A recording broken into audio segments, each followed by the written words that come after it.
Call us to order. I think we are all now here or on the screen. So it's 1:06. Welcome everyone. This is the December meeting of the Commission on the Future of Public Education in Vermont. Before we do roll call, I just want to again thank our hosts for tonight, Addison Central School District and the Hannaford Career Center. Wendy Baker is here, as is Nicole McTavish, our two superintendents. Those members of the commission who were able to be here early got a wonderful meal, and we're really appreciative of the setup and the setup for later this evening. So thank you. Wendy, do you want to say anything, or? Yeah, I mean, it's wonderful to be able to be of service and supporting your work. Your work already has informed some of the work that we've done in the district, so we've been following along, and we understand this is an exciting day for you, so we're happy to be a part of it. And this evening at the high school, we hope we'll have a nice public turnout, so we look forward to supporting you in that too. Nicole, no obligation, but you're welcome. No, we are just thrilled to be able to host today and to see your work. And we are all watching closely and looking forward to what you all determine. So thank you for coming. Thank you. I will have the commission do a roll call. We'll do the folks in the room first, and then we have a few members on the screen. Just a quick reminder, although it looks like everyone's already doing this, if you are joining us on the screen from the public, if you are able to keep your screen off until and if you are speaking, that just helps keep commission members on the first page. So I'm Megan Roy. I am the chair and on the commission as a former member of the Act 173 advisory group. Jay Nichols, appointee for the Vermont Principals Association. Mike Licklider, Superintendent at Harwood Unified Union School District and representative of the Vermont Superintendents Association. Peter Conlon, Chair of the House Education Committee and the member appointed from the House. Nicole Mace, I'm on the Board of Trustees for the Winooski School District, and I'm here representing the Vermont School Boards Association. Hi, good afternoon. I'm Zoe Saunders, Secretary of Education, representing the Agency of Education. Oliver Olson, I'm the appointee of the Vermont Independent Schools Association. Good afternoon, Jennifer Jack Samuelson. I'm the chair of the Vermont State Board of Education. Good afternoon, John Castle. I'm Executive Director of the Vermont Rural Education Collaborative. Jeff Fannin, Executive Director of Vermont NEA and Vermont NEA appointee. Great.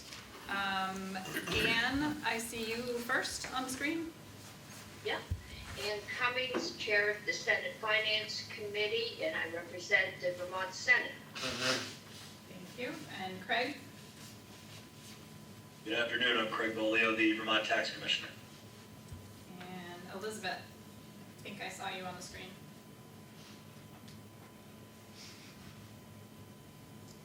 Maybe not. Elizabeth Jennings is our representative from the Vermont Association of School Business Managers Association. So are there any amendments to the agenda? Oliver? Madam Chair, I was going to suggest perhaps that we move the discussion of the report up after the first public comment period. It struck me that 30 minutes towards the end of the meeting may not be sufficient to really have the kind of discussion that we need to have on the report. Yeah, a question I would have for you, Zoe, I know you're doing a little bit of a data overview. The timing of the agenda was meant to, I didn't give that as much time as it is there, so how much time do you need? And would that be helpful to do before the report discussion? It does feel like, sorry, I should have said that differently. It feels like looking at data is important before we have the discussion, but I don't know how much time you were thinking you needed. I can run through that in 20 minutes. I put together some simple slides just to give a high-level overview and reflect on it. Okay. Are folks comfortable with that? I think it doesn't actually change the order. I don't think there are very many subcommittee reports. I think the bulk of today's discussion, so I think that will be relatively quick. And I think we'll end up with quite a bit more time than 30 minutes, Oliver, for that part. Are folks okay with that? Okay. Any other adjustments? I know there was a question about the December 1 tax letter, but I'm not sure that it has hit yet. I know I don't have it. That is accurate. Thank you, That's Craig. not that easy. Okay, so we don't need to add a discussion of that. I expect it shall at some point during the meeting. Great. I do think referencing that letter is going to be needed as part of the report. So if and when the breaking news comes, if we could take 10 minutes to just hear from Craig on the highlights and just connect that to the report. Yeah, I think that's important. Okay. Can I have a motion to approve our minutes from our November 4th meeting? Thanks, Jennifer. Second? Second? Thanks, Peter. Any discussion?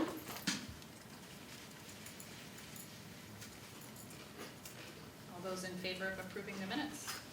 Aye. Any opposed? Any abstentions? Okay, motion carries. We have about 15 minutes for public comment in this part of the meeting. We'll have another opportunity at the end of the meeting. We typically have alternated between in the room and on the screen. So is there anyone in the room who wishes to address? Okay, I see two. Folks on the screen, if you are interested, just put your hand up and we'll alternate. Ken, do you want to go first? Sure, thank you. Yep. I'll step over here and make the cameraman work. Thank you, Madam Chair. Good afternoon, everyone. I'm Ken Fredette from Wallingford, Friends of Vermont Public Education as well. And I know you have a pressing deadline to meet, so I'll be brief. In fact, I wasn't planning on doing anything more than wishing you well today in your task at hand. But then on Thanksgiving morning, I opened up the Rutland Herald and saw this headline that Belden Construction is seeking tax stabilization on a proposed hotel project in downtown Rutland. So I decided that I would bang on my tax increment financing district drum one more time before you have to issue your report 13 days hence. I'll refer you to my testimony in the attached commentary on September 9th to how I formed my opinion on TIFs. But the gist of it is, I don't object to TIFs in and of themselves. I think a lot of good can come out of them. I just object to the revenue source being property taxes. And one municipality the voters can approve a TIF, and property owners throughout the state of Vermont foot the bill for that. It kind of flies in the face of the common benefits clause of our Vermont Constitution, and also could seem like taxation without representation. But of course, the counter to all that is that people get their money back down the road. Eventually, maybe, unless they don't. Now we have this developer trying to circumvent the process by asking the value of this multi-story hotel in downtown Rutland be set at $400,000 for 10 years. So that pushes the return on investment on the TIF bonds even further out. I object to that. It just kind of goes counter to the whole point of TIFs. At a time when alleviating the tax burden on Vermont property owners is rightly very high up, if not at the top of the legislative agenda, I suggest that I once again point to TIFs as low-hanging fruit that could help achieve that end, and suggest to this commission once again to recommend an immediate moratorium on TIF funding until such time as legislation can be crafted to provide for a revenue source that is broader than just Vermont property owners. Thank you. Thanks, Ken. I'm going to go to someone on the screen. Nancy Cornell, do you want to turn your camera on? Thank you. I'm Nancy Cornell. I'm former Associate Superintendent and Curriculum Coordinator for 23 years in Rutland Northeast and the former Addison Northeast. And I am also have served on the Supervisory Union Board of the Addison Northeast Supervisory Union for many years, before I was Associate Superintendent and afterwards. I'll be pretty brief. We can certainly all appreciate and be concerned about the time constraints that the commission is working under, and we can all, I think, appreciate the work that you have already done. It's a complex issue that you're working on, and you've got a tight timeline that is making it infinitely more difficult.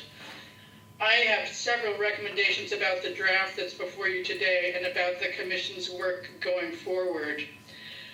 I think it's going to be really important to remove the section that you've written on school size on pages 21 and 22. The commission really has not done anything near a deep dive into the value that small rural schools can provide to kids and communities, and that kind of deep dive is going to be essential. Although Act 46 required it, there has not been any thorough analysis of the effects of school and school district consolidation that have taken place under Act 46.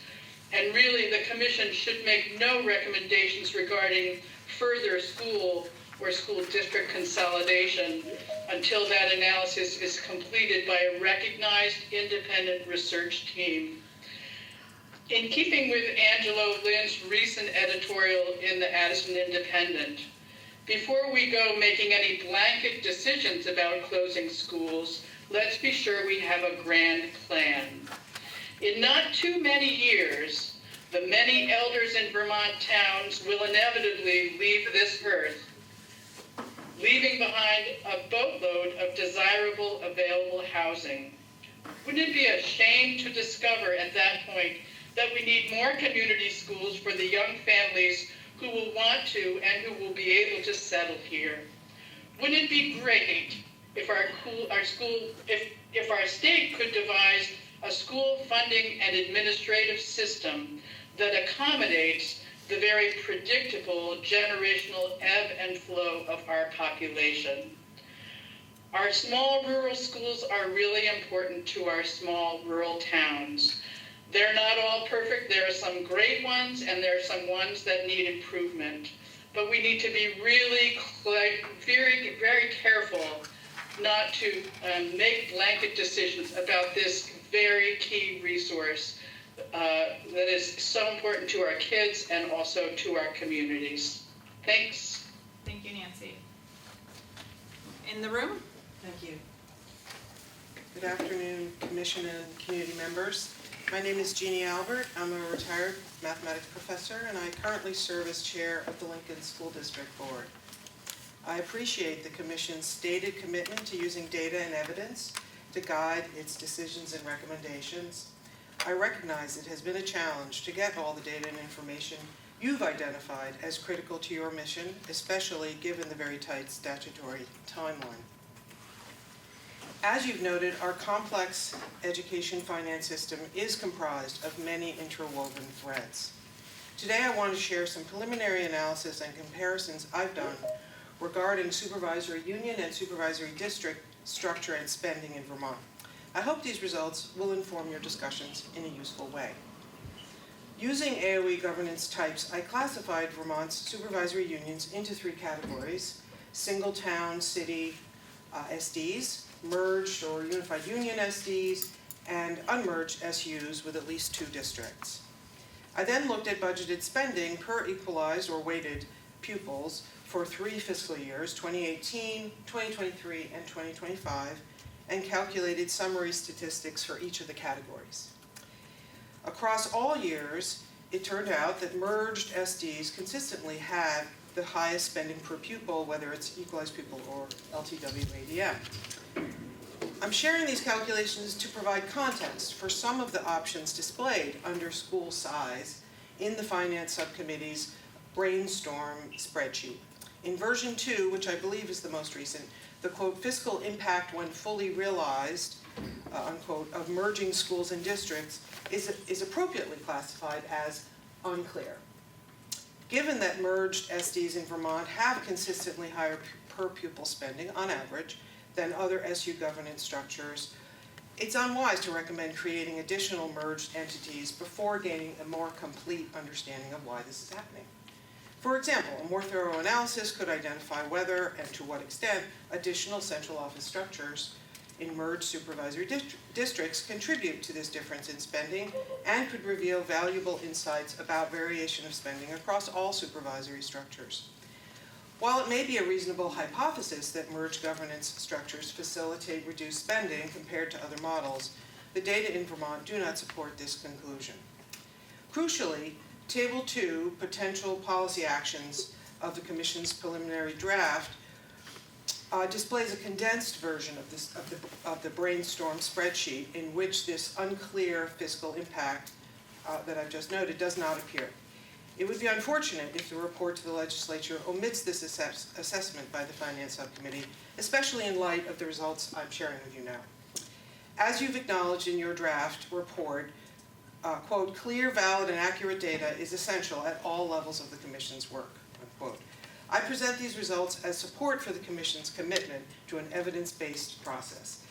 And I can submit this, but later in these prepared remarks, I've also included related Vermont-specific data regarding education spending and school closure.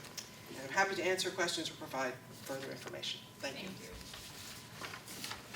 Next, I believe on the screen, Chris Young. Thank you, folks. My name is Chris Young. I am the principal at North Country Union High School and the president-elect for BPA. I also come from a family of educators. Both my parents and grandparents were either school board members or teachers in the Northeast Kingdom of Vermont for their entire lives. And both my kids, as well as myself, went to North Country. So I have an admittedly biased view of public education in rural areas. And as a principal for 23 years in the Northeast Kingdom of Vermont, I think I have a unique view of what it takes to educate students in our areas. I really do appreciate the Commission's initial report from our draft because it acknowledges the complexity of the issues that we're facing as a state, and especially that there's no one solution, and it's really a breath of fresh air to not have us point to spending as the way to address all of our issues as a state. I do think that we're at a very unique and potentially fortuitous point in our conversation as a state about what do we want to be when we grow up as a state educational system. And that is, I think, around the nation, there's a conversation that has either been had or is being had at other states where education is being turned into a consumable, into a commodity that is only a means to an end. And I think it sounds like a per pupil expenditure that can be transferred to wherever folks want and can be used to attain admission to a great college, or it can be used to get a great paying job. And I just urge the Commission to really avoid that trap. I think it can be really dangerous for us as a state to turn education into a consumable and not appreciate the fact that it should be a public good. And I hope that will be part of the conversation going forward. I know you have an incredible amount of work, and you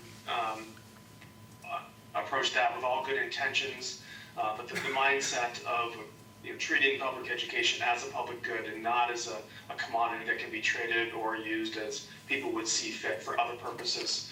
Because I do see the heart of our state and of our democracy is the cornerstone to that work. So thank you for hearing my comments, and I wish you well in your work. Thank you, Chris. Is there anyone else in the room? Yep, Chelsea? Chelsea Myers, Executive Director of the Vermont Superintendents Association.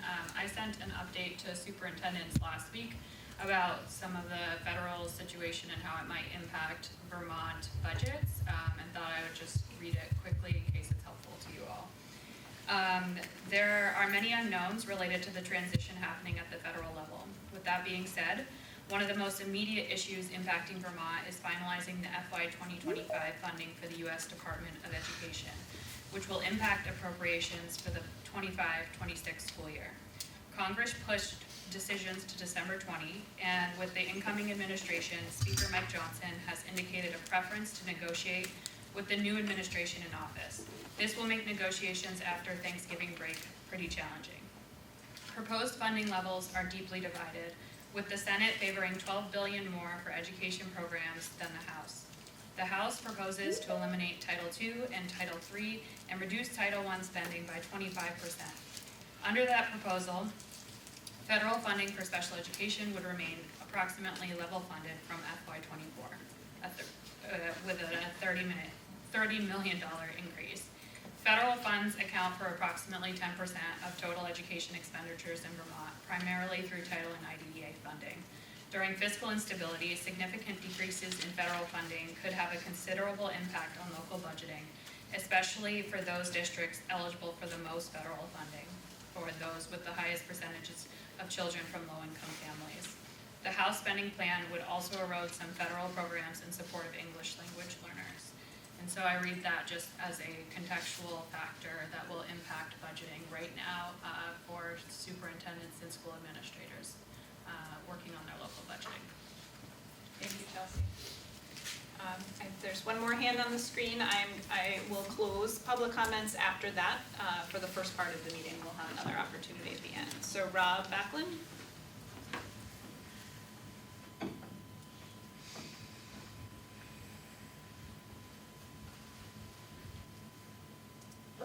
Can you hear me now? We can, yes. Sorry, I'm outside a extremely loud, busy airport, and this is as quiet as I could get, so I really apologize. I appreciate you allowing me to speak. My name's Rob Backlund. I was a former member of the Mount Abraham Unified School District Board, and now I serve on the new formed Lincoln School District Board. Those are just titles.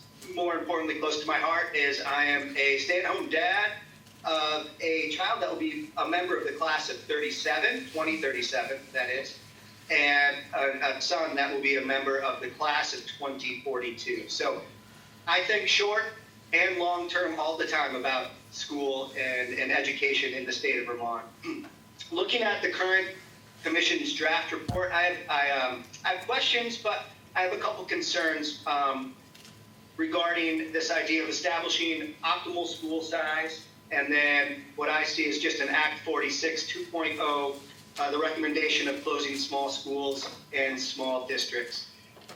In regards to things that Nancy Cornell said and Jeannie Albert said, I just asked, we could look at data regarding Act 46. I hope we do. And just ask, has equity improved for our students? Have outcomes improved for our students in places where schools have been closed and districts have been merged? I don't have those answers.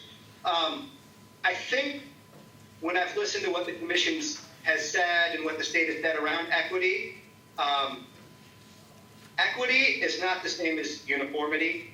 Equity is not equal, and I know the commission has sort of said that up front with some of their definitions. But what I think when I see my son and my daughter and their classmates is that equity knows no Goldilocks. It's not achieved by trickle-down, top-down mandates, policies, statutes. It can't be.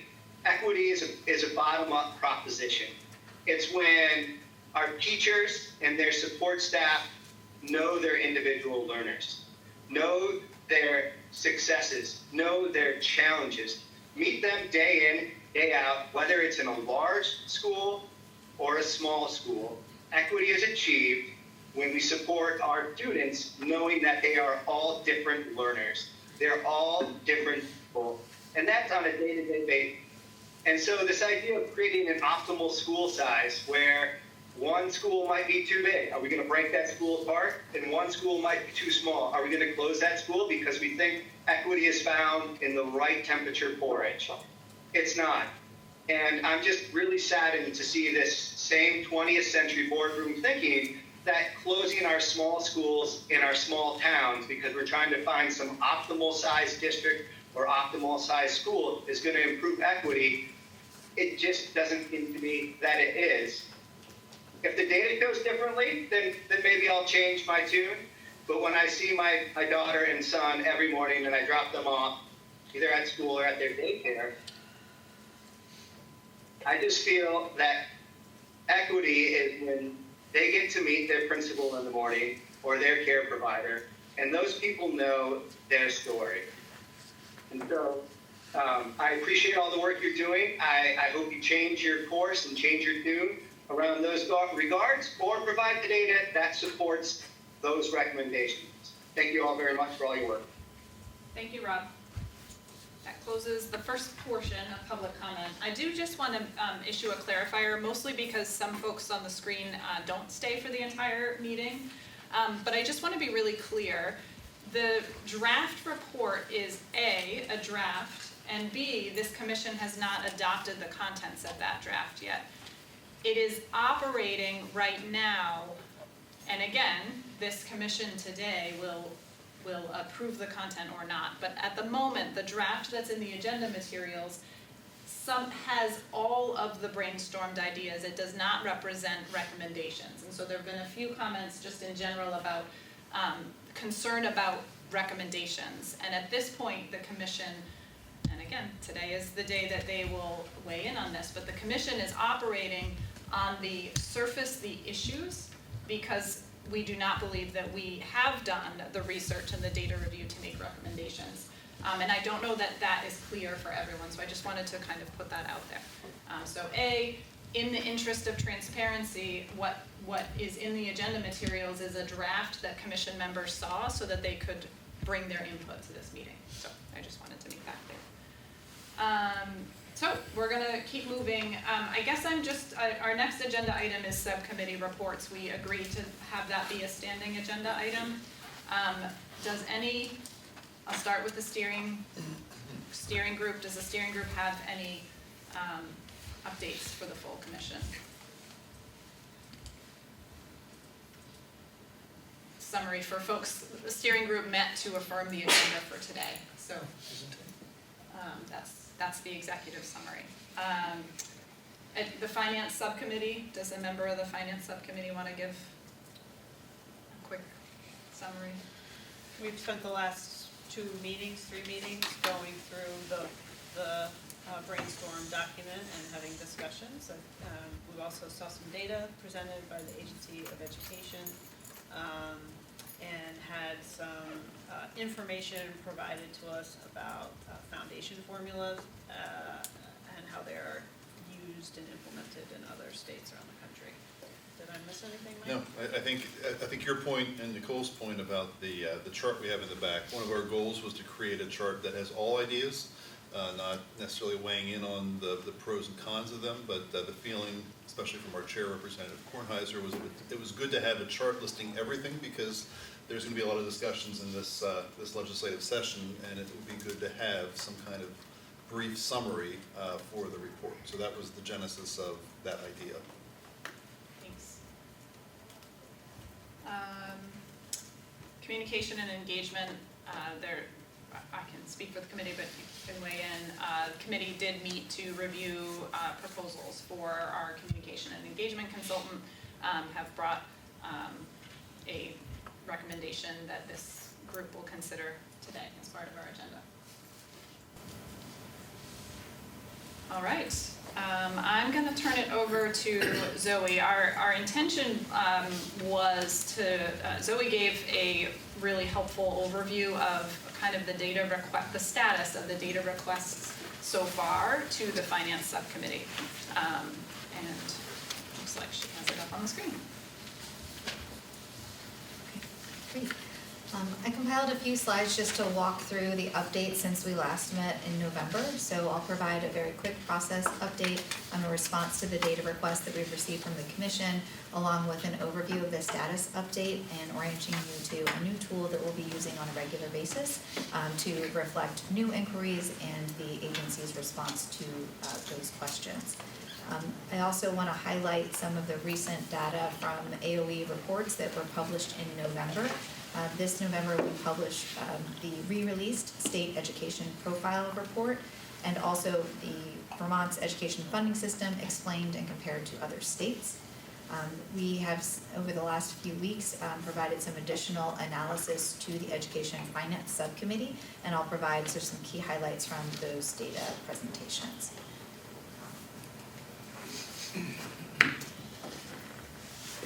The Agency of Education has received a lot of requests for data, and as I shared at our last meeting, we've been in a very robust and thorough process of data validation. And in fact, our agency's Listen and Learn tour was really designed in part to improve data accessibility and to engage the field deeply in a very thorough data validation process.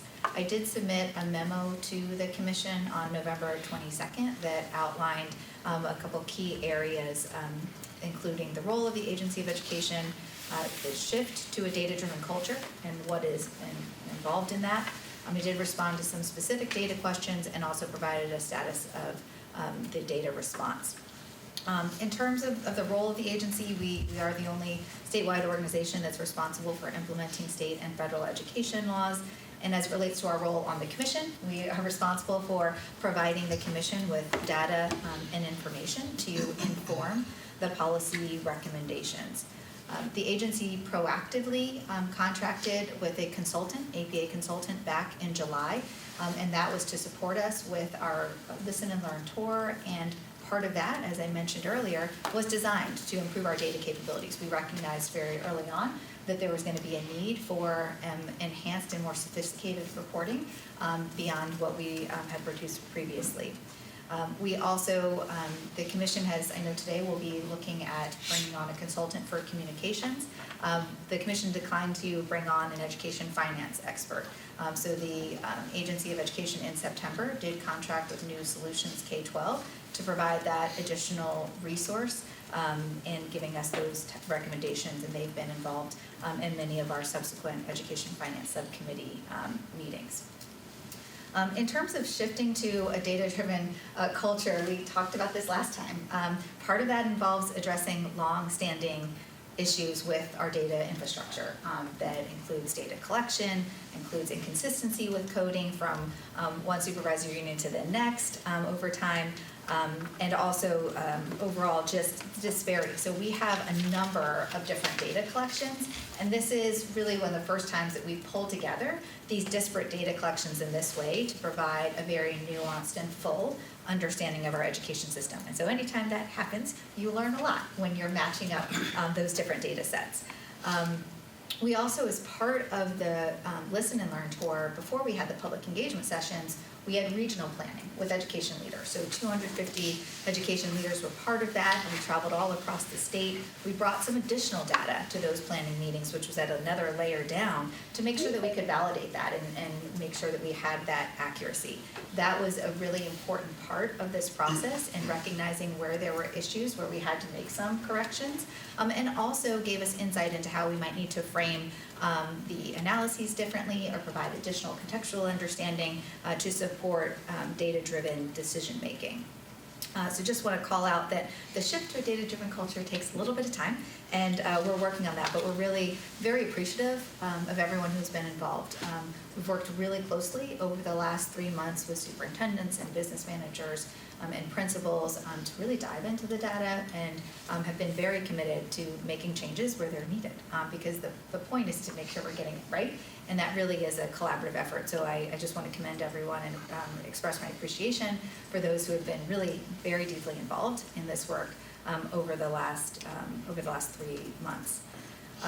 So we had some specific data questions that we also addressed in that memo. We had some questions around why you're using different student counts. And so that's some of what we've provided some further explanation in the re-release of our state profile report to help understand when and why we would use different student counts. And at the base of it goes to the core of the work of this commission. We're charged to really address the full complexity of our education challenges, and that will require us to look at things in a new way. Sometimes if we continue to stick to how we've always done reporting and how we've always looked at anything, we might not get the insights that we need to really move the work forward. So in our memo, we explained the reason we use different student counts and where, and hopefully in the re-release of the state profile report, there was better understanding and clarity around that. We also, in the re-release, we did make some data corrections. So we had identified that there were some errors with the expenditure analysis as first reported. There was a misalignment between the spending and the chosen student counts. That has been corrected and was corrected right away in terms of being reported in our Listen and Learn tour and everything that was provided to the Education Finance Subcommittee. And now all of that has actually been further expanded and included in the re-release of our state profile report, which I will share. There were some questions around the long-term weighted ADM, and just wanted to make sure that the commission understood the challenges in being able to recreate that analysis in prior years. So the long-term weighted ADM is based on the new weights from Act 127, and it's very challenging for us to recreate that because we didn't collect data the same way. We weren't collecting the Medicaid direct cert as part of the budgeting process. And so because of that, there are limitations in being able to look before. However, we're currently in that year for fiscal year 25, and we'll be able to do some analysis related to spending, but the actuals won't be available until next year, as you would imagine. We also had some questions around the source of funding. So as I'll walk through in the re-release of the profile, we actually broke out expenditures into 3 different categories. So looking at total expenditures, so all in money, all sources of dollars for the schools. We looked at operating expenditures, which removed those expenses that weren't part of, that were outside of the year-to-year spending, like debt service and things of that nature. And we're able to further isolate expenditures just based on the education fund. The one thing I think is important for us is we think about why would we look at expenditures in this way. When you look at total expenditures, it's really important because we're trying to understand the overall equity and the overall amount of money that are available for our students. But it's also important for this commission to take the view of the taxpayer.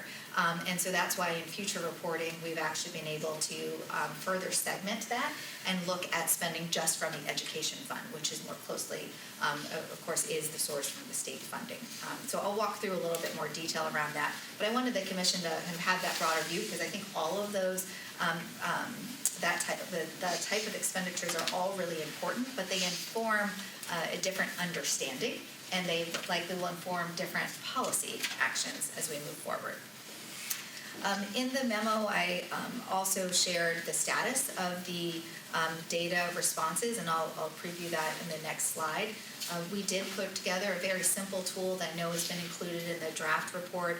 This is intended to be a point-in-time overview of the data requests that we've received and also the responses. We've noted in that tool the specific resources that are currently available and also identified some additional analysis that we are working towards as we continue with our reporting. So the highlights, as we look at the status update, we've received 34 discrete data requests. Those requests are related to budget analysis, cost drivers, the use of the education fund, and student outcomes.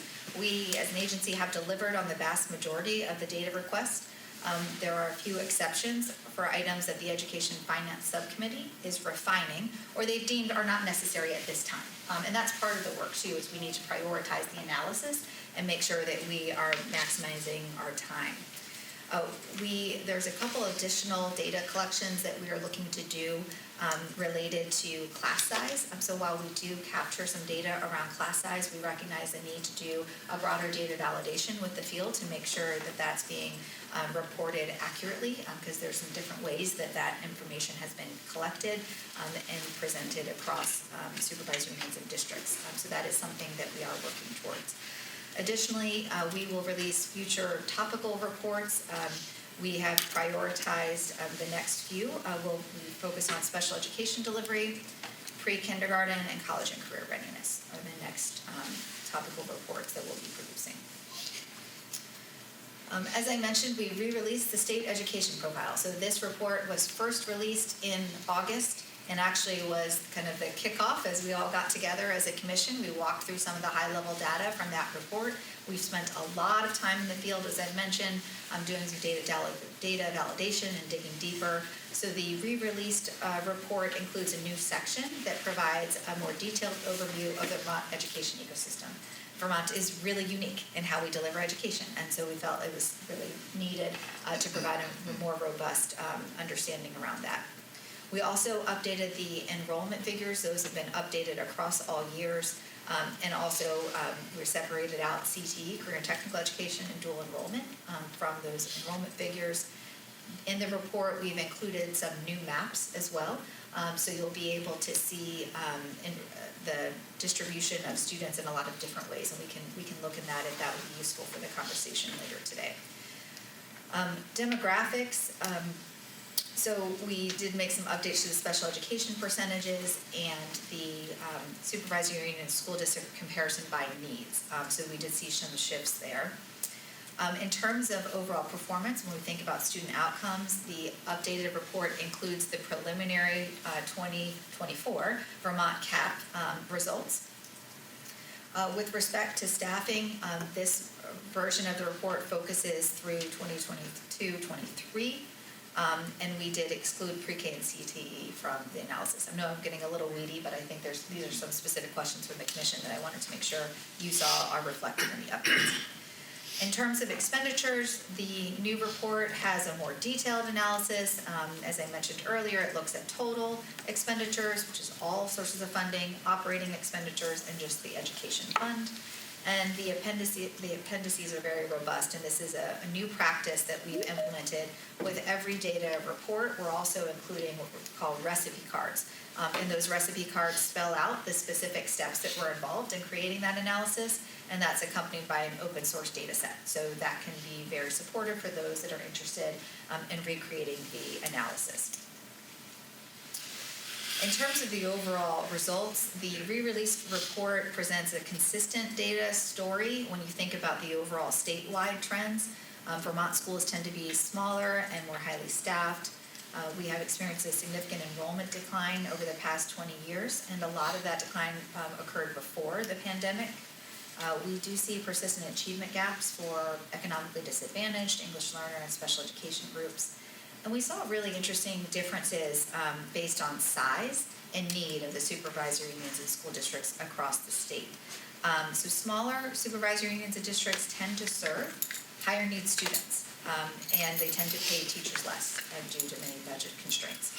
So those are some patterns that we saw. As you would expect, when we dig deeper into the data, we're able to uncover some additional insights, and we certainly did as we look at this updated report. We actually saw a steeper enrollment decline than previously reported. So that's looking back from 2003 to 2004 to 2022 to 23. And so the decline has been a 21.5% decline in student enrollment. Quick clarifying question. When you say size, does that reference the enrollment size or geographic size? Enrollment. Okay. And then, so as we did this work at a detailed level, at the supervisory union, supervisory district level, you would imagine there are some shifts in terms of groupings. And so that's also included within the appendix so that there's clarity around how the supervisory unions and districts are organized within the analysis throughout the report. As I mentioned, we dove a lot deeper into the expenditures. And I think one thing that, peeling back the onion was quite interesting in looking at that data. And I know the Education and Finance Subcommittee had some additional insights that I'm sure we'll discuss. But when we looked only at expenditures from the education fund, we didn't see that there was any meaningfully higher spending in higher need communities. And so, of course, it is important to recognize that analysis precedes the Act 127 weights. But it's interesting for us to consider as we're thinking about some of the broader national context. So just to repeat, so when we think about the education funding expenditures, they're not meaningfully higher in higher need communities, which means that we tend to rely on have tended to rely on the federal dollars to be able to have more equitable distribution of funds. And so as we move forward, and there may be the potential of a reduction in federal dollars, this is something that we're going to need to be very mindful of as a state to ensure that when we need equity, we're able to fund that in a way that provides additional resources to those students that we know need additional resources and cost more to educate. So the second report that we've released since we last met was the education funding report. It was organized into 3 sections. The first was really just to explain our very complicated education funding system. And this was organized as a question and answer section and really responded to a lot of the common questions we have received through the Listen and Learn tour, and also that we have heard here as a commission through public comments. The second part of the report compares Vermont's education funding system to other states and looked at specific areas of the actual funding amount, the budget timeline, governance, and educational best practices. The report concluded with some future considerations. These in no way are foregone conclusions, but just simply identifying potential paths forward based on the analysis. I want to just highlight a couple key areas of how Vermont compares to other states. First, we have a reverse approach to other states. And that creates a lot of unique challenges for us when we think about having transparency and predictability with our overall budgeting cycle. So what do I mean by we have a reverse approach to other states? In most states, they say this is the amount of money that each district has to spend. And that is communicated very early on in the cycle and gives a clear understanding around the budget available. Within our system, we actually, the districts are able to determine the amount of money that they need to educate each student, and then they share that with the state, which that's funded through the education fund. So it's reverse of any other system. Within our system, we have a lot of what we call local independence, but less control on the impact to taxpayers. And so as you'll dive into the report, it really is able to clearly explain how we pool our resources, which is really designed to be equitable, but create some complexity in that, and even districts that may reduce their budgets or have flat spending, they still may see an increase in their taxes, right? Just because of how our system is designed. And so that is outlined a little bit more in our report. Overall, Vermont has significantly more and bigger school boards. We have limited benchmarks and comparative analysis, and so in a lot of other states, they're able to set very clear goals and kind of best practices that are based on performance within the state and also compared to other states that can be helpful in terms of creating some shared alignment of goals. Vermont has very small class sizes, and as we were looking at this, it's small, not necessarily because of a small school, but small because of deliberate decisions around the intent to keep class sizes small. Overall, we have many teachers, but at a lower pay. There tend to be fewer specialized teachers in the Vermont education system and a reliance on paraprofessionals. There is a tendency to favor full-time staff, and so even if you're a small school, tend to staff as if you're a large school. And so those are some things to think about. And again, these are common themes. It doesn't mean that every school operates this way. The role of tuitioning is very unique in Vermont, and there's a section of the report that speaks to that. So it's tuitioning to an independent school and also tuitioning to another public school.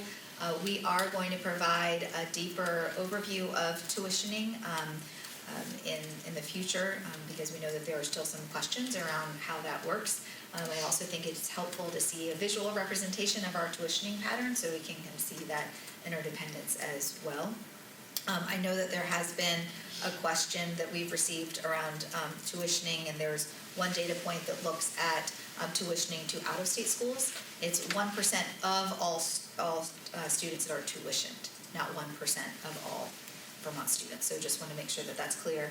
And there was a subsequent report to that effect to the state board recently. We also talk about the statewide education programs that are coming, what we call off the top of the education fund. And then the overall budgeting process and timeline is very different than other states for a lot of reasons that I've shared earlier. Our budgeting cycle starts earlier and ends earlier, which creates challenges because you don't have all the input that you may need to be strategic with budgeting decisions that early on in the cycle. So future considerations, looked at a couple of key areas, so related to funding, considering revising the statewide education funding formula, with respect to structure, exploring ways to organize and structure districts to promote more equitable learning opportunities, and staffing, looking to align personnel with the student enrollment needs. And this is not just around budget challenges, but around some of the workforce shortages that we're experiencing as well, are really creating a need to be creative with staffing. Our consultant, New Solutions K-12, is actually doing a series in December around some tips as you think about budgeting strategically. The educational series was developed with input from our Vermont School Boards Association, Vermont Principals Association, Vermont Superintendents Association, and also based on input we've just been receiving, right? And one thing I want to clarify is we know we can't train our way, right? I think that was what Jay had mentioned. We can't train our way out of the challenges, but there are some, hopefully, support that is offered through that, and some consistency as we all are trying to really navigate, tough challenges and considerations. So in addition to those reports that were released in November, we provided as an agency additional analysis to the Education Finance Subcommittee. We had a deeper dive into the education fund expenditure analysis and looking at it by object and function, which is another layer down than what's included in the re-released report. We also looked at school size as well, and so I think it's about 20% of our schools are under 100 students, so it's just something to have as a reference point as we think about our current ecosystem. So I've walked through some of the updates in the re-released state education profile report. We walked through that with the subcommittee, and I know the subcommittee didn't have a chance yet to really dig into it, but I expect that there'll be some additional questions through their analysis that we'll address at our upcoming meeting. And we are certainly excited to get that input and to respond to that. Additionally, our consultant APA provided a presentation to the education finance system around the fundamentals of a foundation formula. And that presentation really talks about what it is and what it isn't, right? And the different ways that states go about creating a foundation formula. It's important to note that there's a lot of complexity to developing a foundation formula, and there's a lot that goes into that, and there are assumptions that are built in around education quality and scale, and a lot of considerations that are going to be important should we go down that path. But I thought it was a really helpful framing for that conversation as we move forward. So those are my updates. Thank you, Zoe. Questions? Yeah. Does the state education profile report get into facilities needs at all, or is that separate? It is not in that report, but we do have a report around the facility needs, and we'll be publishing a dashboard soon that will have additional details. Actually, yeah. Where's the dashboard? Yes, the dashboard is coming. Great. The other question that the subcommittee has is how do we start to combine all of this analysis? And that is something we noted at the last Education Finance Subcommittee meeting, and we think would be really important as we think about prioritizing investments, right, in those facilities that have the biggest potential to serve students well. I know we've been charged with talking to the Vermont Youth Council later, but I was wondering if you could talk a little bit. I was very excited to receive an email requesting that students were going to be part of your Listen and Learn. Would you mind talking about that? Absolutely. So as I've shared with our Listen and Learn tour, we did initial data analysis, then we did our regional planning with education leaders, and then we've hosted public engagement sessions. We've added 2 more public engagement sessions for Windham County and Chittenden County, which are happening this week. And what we noticed as we were going through the sessions is we didn't have a lot of student participation, and we were hopeful that we would, and it just didn't pan out. So in response, we've partnered with Up for Learning, and they are hosting focus groups with our students. So we're really looking forward to getting feedback from students through this process. And I want to thank the Vermont Principals Association too and the trustees really helping us think through how to do that well, and appreciate the partnership with the superintendents as well in making that happen. So very delighted to be able to bring in that component. Thank you for doing that. I just want to thank you and the agency for being proactive in the first place, but also responsive as quickly as you have been to the enormous request for data. Realizing that every report is kind of the tip of the iceberg that is the culmination of a lot of deep diving So I know it's a lot of work, and I just wanted to say thank you. Thank you, I appreciate that, and I'm sure the team will really appreciate it. I'm really proud of the agency and all the work that's gone into this. We've really been able to build upon the talent and the expertise that we have in the agency, and there's a lot of excitement and the ability to really work cross-functionally in this way to support the field with new reporting. So it definitely has been a collaborative effort, as it should be, and really appreciate the cooperation and partnership. Well, I think one of the struggles for us is that, and I don't mean just the people sitting in this room, but Vermont generally, is we can identify that there are issues, but it's unclear how to fix it. And I think having that data is going to be critical to the work that flows from it. So I'm glad that it's happening, because I think it will, hopefully surface some ideas that I think we can get around as far as how to fix things. And it always does feel like the tip of the iceberg, but we're getting there. Any other thoughts, questions? I'll just say real quick, our comments that we talked about, not being able to train our way out of this, but just the acknowledgement that we think that school boards and superintendents and principals and business managers are all doing the best they can in the circumstances they have. So, I think the things that you folks are offering is fantastic. You've been very responsive, and I'm one of the ones yelling from the hills and have been for years. So I do want you to know that I appreciate that and the effort that the agency has made. And one other thing, I think we did talk at the last meeting about Brigham, sort of Yes. on the heels of the foundation formula presentation. We had a conversation around Brigham. It overturned a foundation formula. We can't have foundation formulas in Vermont, right? And so I think it helped us understand that it all depends. Right. That the foundation formulas, we need a different kind of name, but have evolved substantially in the 30 years since Brigham, and so, almost 30. So I think it's just really important to have that kind of dialogue and back and forth. So I appreciated you bringing in some folks with that expertise, but also having made available the general counsel for the agency to sort of help us talk through some of the, number one, acknowledge we have to do all this within a Brigham framework. Correct. And the devil's in the details. So thank you for making that connection. I think that was important. I had a question regarding data around independent schools. I think this came up in one of the finance committee meetings about one of the data reports, and you mentioned that it was specific to public schools, right? School size and class size and those things. I just wonder whether that's a question for the finance committee or for the steering committee or us as a whole, that we can also request that similar data around independent schools. I think that's important as we look at the entire education ecosystem, what public dollars are going to approve independent schools, so that we're really fully understanding. I mean, I think we have 80 plus approved independent schools in the state. I think it's important for us to know what that data looks like in terms of the size of those schools and similar operating procedures to what we have for public schools.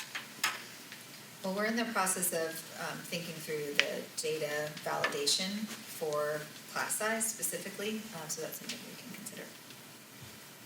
We don't Do we have have that that level of information? detail we need right now for public schools too. I was going to ask, do we have that information for private schools, number of kids in a class for some of the small private schools? Do we even collect I have that to data? check.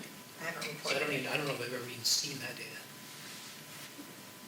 I agree with your point. And we know it just, I was looking at just Spending our public dollars on it education should- directory. We have independent schools of 1, we have independent schools of 500 and 600, and so there's a lot of variability. And as we start to talk about small schools, we shouldn't eliminate the conversation about small independent schools and where public dollars are going to support those institutions. I'd have to look. I'm not sure what we have on that.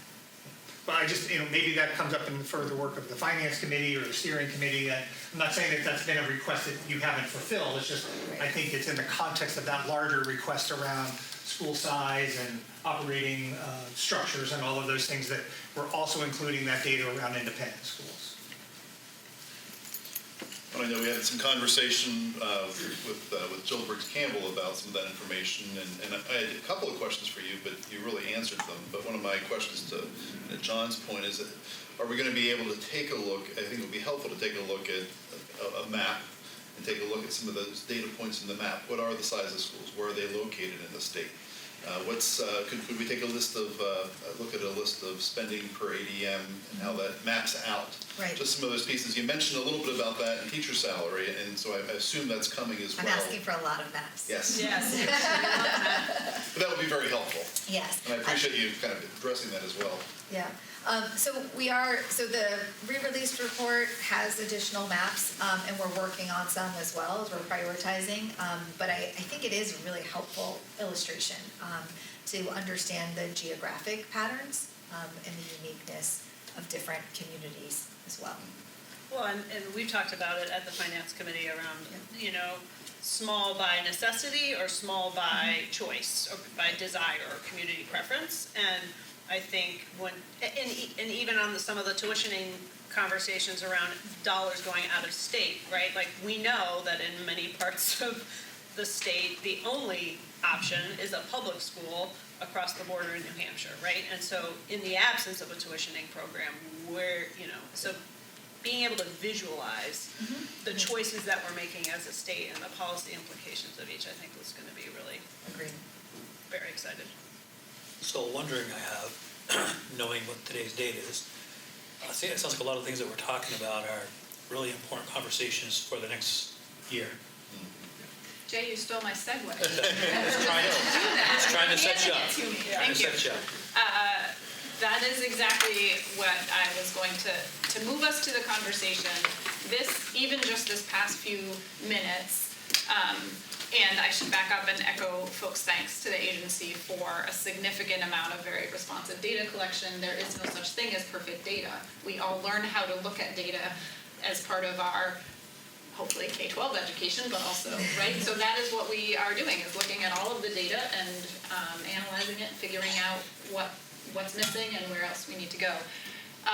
But just this short conversation is indicative of how complex it is to do that well. And this current draft was developed based on the operating assumption that we will not be able to do that level of analysis by the time this initial report is due. And because of that, this report makes some recommendations, but not about policy.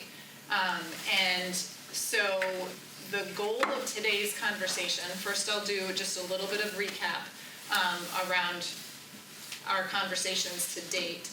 And then we need to have discussion about the substance of each section of the report. But I want to remind us that this commission made a commitment to being very data-driven before it said anything is a good idea or bad idea. And that we have moved actually quite quickly, given that update on receiving data, but that's still not quickly enough to be able to turn this around. In November, we talked about how knowing that is true, but also needing to deliver to the legislature the report that they have asked us to do, that it made the most sense. Our operating assumption at the moment, and again, that's what this is a report of the commission, so the commission needs to ultimately make this decision. But the draft was created with the operating assumption that at this stage, the best thing that this commission can do is provide as much information as possible to the General Assembly. Knowing that we need to pick up our work very quickly to do the deeper dive that everyone is talking about. So with that, I'll do a quick run through of what is in the report, and then I'm going to propose that we go section by section. Some will be quick, some will not. And in fact, I can tell you that most of the substantive feedback is about the policy recommendation chart, and I don't think that's going to be a surprise to anyone, so we'll spend most of our time there. But just kind of a reminder, and for folks on the screen, this group received an early draft shortly after our November meeting. A revised draft went out just before break. That is what is in the agenda packet today. Thanks to those of you who sent edits, there are probably many grammatical edits to be had. Those will be integrated separately. We won't spend time today wordsmithing. But what we will spend time today is on the substance of it. So the report is organized based on some background information, the policy context, essentially. This commission agreed that that's one of the most important things this report can do, is talk about the policy context, and then potential policy actions and recommendations. So my suggestion is that we take these section by section and surface the discussion here. And my goal is to try to keep the discussion moving forward and get us to a place where we know what we will be submitting. The report really will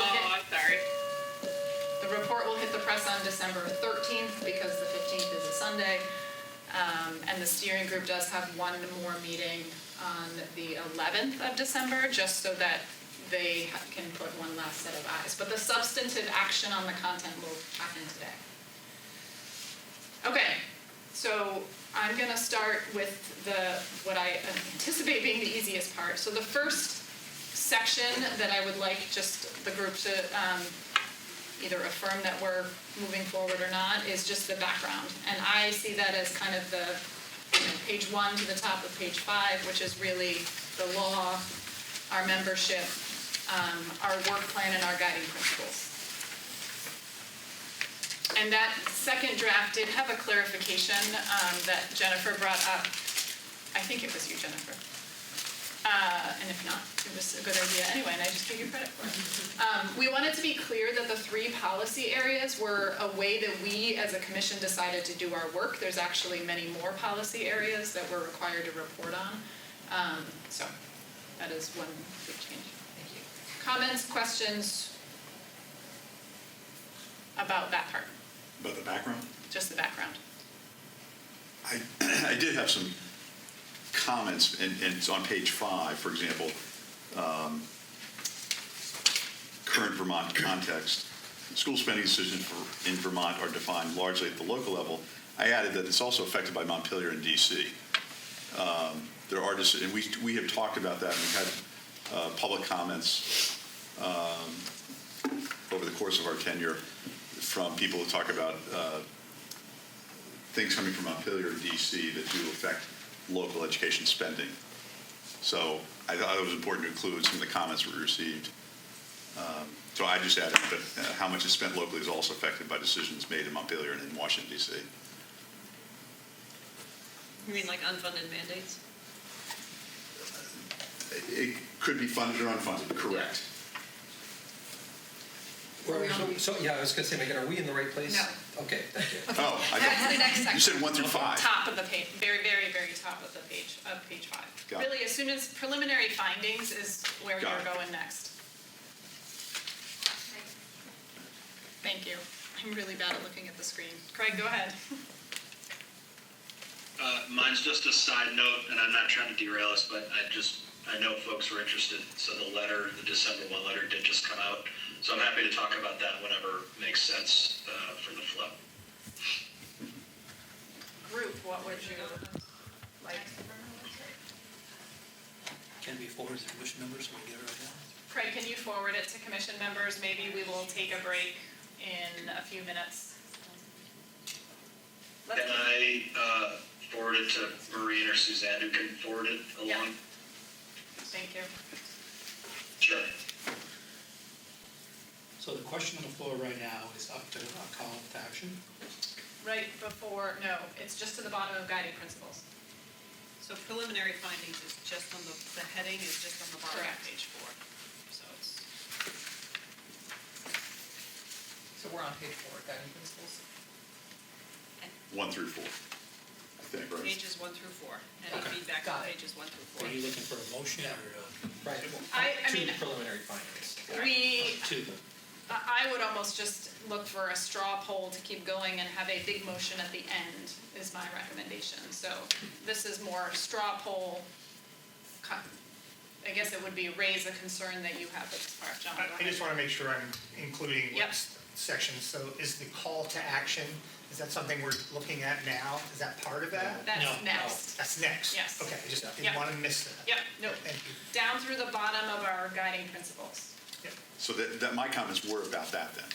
Nope, yours are in the current Vermont context, which is right below that. Okay. So for me, Jeff, the current Vermont context is the beginning of page 5. Yeah, the I think we're imprint just is, talking about I think so that too. before. Yeah, I'm with you there. Essentially, this first part is what was the law? How did we organize our work? Who we are? And what we agreed as our guiding principles. Okay? All right, I'm not seeing any significant, so preliminary findings. This is the section essentially up through the status of the data requests, I believe. Yes. Can we just go subsection by Sure, subsection? let's do that. Current Vermont. Current Vermont context. So this is where there've been, so I heard a desire to also reference that part about context is federal Specifically in decisions made, yeah. the fourth paragraph under current Vermont context, starting with school spending decisions in Vermont. Defined largely at the local level, and I suggest adding, but how much is spent locally also is affected by decisions made in Montpelier and in Washington, D.C.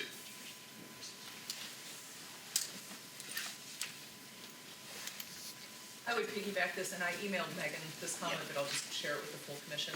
I had a similar comment where, to your point about the unfunded mandates, my experience has been that a lot of times, by the time we have, costs related to universal meals, social services, mental health services, health insurance, retirement, it doesn't feel from a local perspective like there are a lot of levers to pull. And so this also jumped out at me because I think a lot of supervisory unions, supervisory districts would say they don't feel like they have a lot of local control over their expenses and that they have very few levers in order to be able to pass a budget. It makes me wonder if just given the conversation too that we just had is delivery models are largely defined at the local level. But spending is impacted by a lot of things that are not necessarily driven by decisions. Health insurance negotiations, for example. That's helpful. so are we suggesting that we strike out the first sentence completely, or that we add something to it? Well, I'll just zoom out. There's a difference between wordsmithing because we think it can be said better and wordsmithing because we are saying something that the commission doesn't mean. So that's how I would separate those two things. That's all. That was like a header to your question. I would pose your question to the group. Well, I think to Zoe's point about we do things in the inverse in Vermont, I do think it's important to name that school budgets are defined at the local level. Those budgets reflect a combination of locally, local needs, state and federal requirements, something like that. But we do need to acknowledge that ultimate responsibility for budgeting rests with local school boards.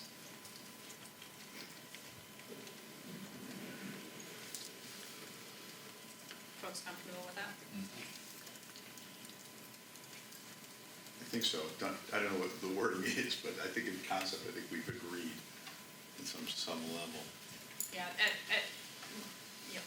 goal, I think, is conceptual agreement. The steering group, I think we're gonna have to defer final wordsmithing to make sure it represents that. And just from a process standpoint, I would think that the sort of final version of the report would be submitted to the full commission prior to the steering group meeting, so that if we get feedback, like, wait, you guys missed the mark, we have that. At that conversation. Well, I also think 2 paragraphs above, you get at, or the gist of our conversation here, that the issue of cost is not just one of local district spending. So if there's some way to incorporate that. I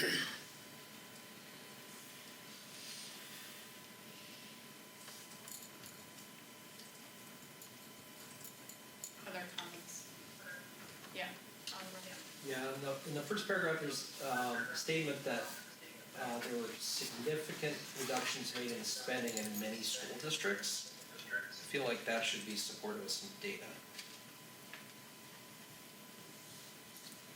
Sorry, where are you? It's the very first paragraph. Very first sentence, actually. I think a source of data could be the December 1 letter from last year versus approved budget totals, because those were projections that business managers give to the agency early in the process, and then the process plays itself out, and boards make decisions either in response to a failed budget or so you can see what the delta is between what was projected and what actually came in. Is that something? I'm not sure, because the way it's worded, it implies that there are a lot of school boards that made year-over-year cuts to their budgets, and I'm not sure that that's... The data we Yeah. reported from the agency was that some of the districts that struggled the most to pass their budgets were also the lowest spending and the highest need communities. Yeah. We did see that in pattern. Kind of gets to what Oliver's saying, in a way, I Yeah. think, right? Well, I actually think, no, I think differently, sorry, Jay. Yeah. I think the question I think for the commission is, the purpose of this statement is really about the increases in property taxes. After budget failures, school budgets were reduced. That is what this sentence is meant to say, and I think it would be pretty easy to pull that data. I'm gonna tell you, I don't have time to chase it, but that's what it's meant to say. It needs some wordsmithing, because the way I read it was that across the state, there were school budgets that had a year-over-year decline, and I don't think that's... Yeah, Oh, I understand what you're saying. no, I think No, that's not. it's meant to say that when budgets failed, school districts went back to the Okay, table so and cut. I think that's a word, yeah. And even then did not see a corresponding reduction in the rate. But still, yeah, I Yes. do think that's an Yeah. important distinction. Yes, okay. The other comment I had there is there's a statement that refers to population decline. And that's not correct, because Vermont's population is actually not in decline. It's the student population that's in decline, which I think is really important. It's a demographic challenge that we have as an Asian state. And closely related to that, there's an issue with birth rate nationwide. And these issues are we're not gonna magically have a bunch of students show up in the next 10 years. It's just not gonna happen. So that's enrollment decline. Yeah. Okay.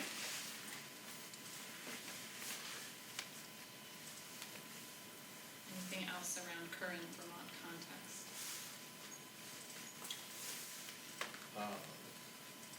Sorry, one more. There's a sentence where it says we must acknowledge the impact of these issues on Vermont's public schools. I would suggest just changing at the end Vermont's education system.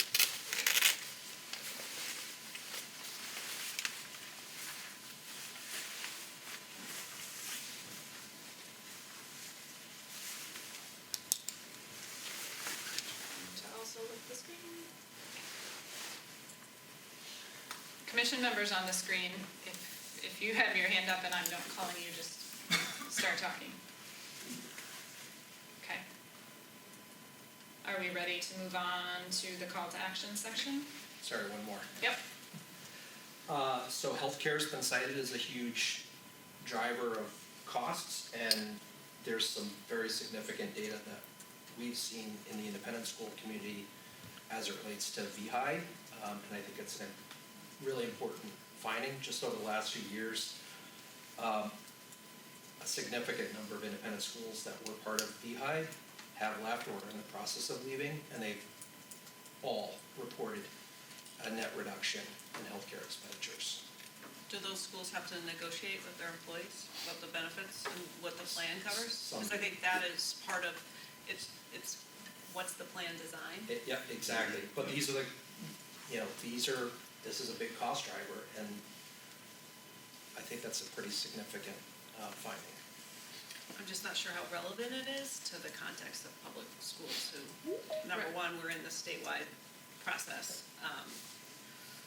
Not seeing it, it's hard for me to say, yeah, we need to incorporate it into this report, but I think it's something we should discuss or look at. Yeah. The purpose of this is to set the context that healthcare is a cost driver, which this does. In the chart actually is renegotiate statewide healthcare, and it's there twice. So I think. So we can come back there. Yeah, I think it is in here, maybe not quite so explicitly, but is that okay? Okay. So call to action. This is the piece where we just sort of acknowledged our timeline requires school district decision-making right now, because that is what's, by the time this report goes out, even right now, today, most budgets are pretty well through the process. I had some thoughts to Yep. share with that. And first off, I just want to say I appreciate the statement that says, for years, the affordability challenges described above have been understood as problems that public education, school boards, administrators, and teachers are responsible for causing and therefore are responsible for fixing. This narrative must change. I also personally feel very strongly that we should include something to the effect of, similarly, Vermont's small rural schools are often to blame for our inefficiency and high cost of education. Given that small schools make up the vast majority of our schools, this narrative must also change. I do worry that there are a number of points in the overall report that perpetuate this narrative around rural schools being deficit, rural schools being the problem, and I worry that if we don't make it clear that we support our rural schools, that becomes the low-hanging fruit that people perceive needs to go. And so I know that's a big ask. I appreciate what is there, but I also feel that we need to be clear that we understand the lack of economy of scale that exists in our state. We recognize that. But I also worry about somehow perpetuating this narrative that rural schools are the problem, that rural schools are what needs to change. Yes, there are some schools that may not be sustainable, but I worry about us setting us up for a sort of a massive public relations issue for all of our school communities, supervisory unions, supervisory districts, when it comes to small schools, if we don't acknowledge the importance that they exist in our ecosystem. Commission members, that it would essentially be fleshing out that statement to speak specifically to Vermont's rurality. And I understand, I think Megan sent out today a long diatribe that I provided for you, and there was a much longer statement there, and I certainly understand that that would be a lot to ask to include all these major points. But I do think somehow acknowledging that, when we're thinking about the blame, I really don't want to make sure that this commission somehow is perpetuating this idea that small schools are the blame. I think that's fair, I have to say, because we're not making recommendations yet. We're sort of putting everything out there, and I wouldn't want it to sound like, we are already prejudging the conclusion when we haven't even had a chance to collect and analyze the data as a group. That's my opinion. I'm going to, despite being from a rural area, respectfully disagree that if we start sort of subcategorizing under this statement, then why don't we also talk about how Chittenden County gets the blame because they have the highest teacher salaries? Or, we're going to end up, I think there's, I don't necessarily agree that people say it's rural schools. They might say it's tiny schools. But I think in this statement, I think it is important to keep it broad. And if we start subcategorizing, then other folks are going to say, well, let's also make clear that independent schools aren't the problem, or that high teacher salaries in South Burlington aren't the problem. Zoe and then Anne, sorry, and then Amber. I also live in a rural community, and I'm not seeing that coming out, but I do, being cognizant of that, in our education funding report with future considerations, we were careful to balance kind of this dual need of being able to provide a lot of resources to our students while also recognizing the desire for community elementary schools particularly. So if that language is something that the team appreciates, that could be the balance. But I think we're at a point, if we start to talk about specific schools, it actually could work against the goal of really just trying to say we need to collectively come together to understand this. I have a wordsmith-related thought that I wonder we'll get at it, but first I'm going to go to Anne and then Oliver. Anne, go ahead. Yeah. Part of what the finance subcommittee has been doing is saying there's no one thing that's to blame, and I don't think anyone's blaming, but the small size of our schools is part of the overall problem, and I don't think we can start leaving out any, agree with Representative Conlon. We could also say high teacher salaries in Chittenden County are the problem. Do away with those and we'd save X millions. I think we just need to acknowledge this is a very complex problem. And not all rural schools are the same. Some are rural by choice. Some are rural because you can't get in and out of them with any alacrity. And so I think we need to keep everything on the table. And if we start just selectively saying, well, we're going to keep that, kind of defeat our purpose.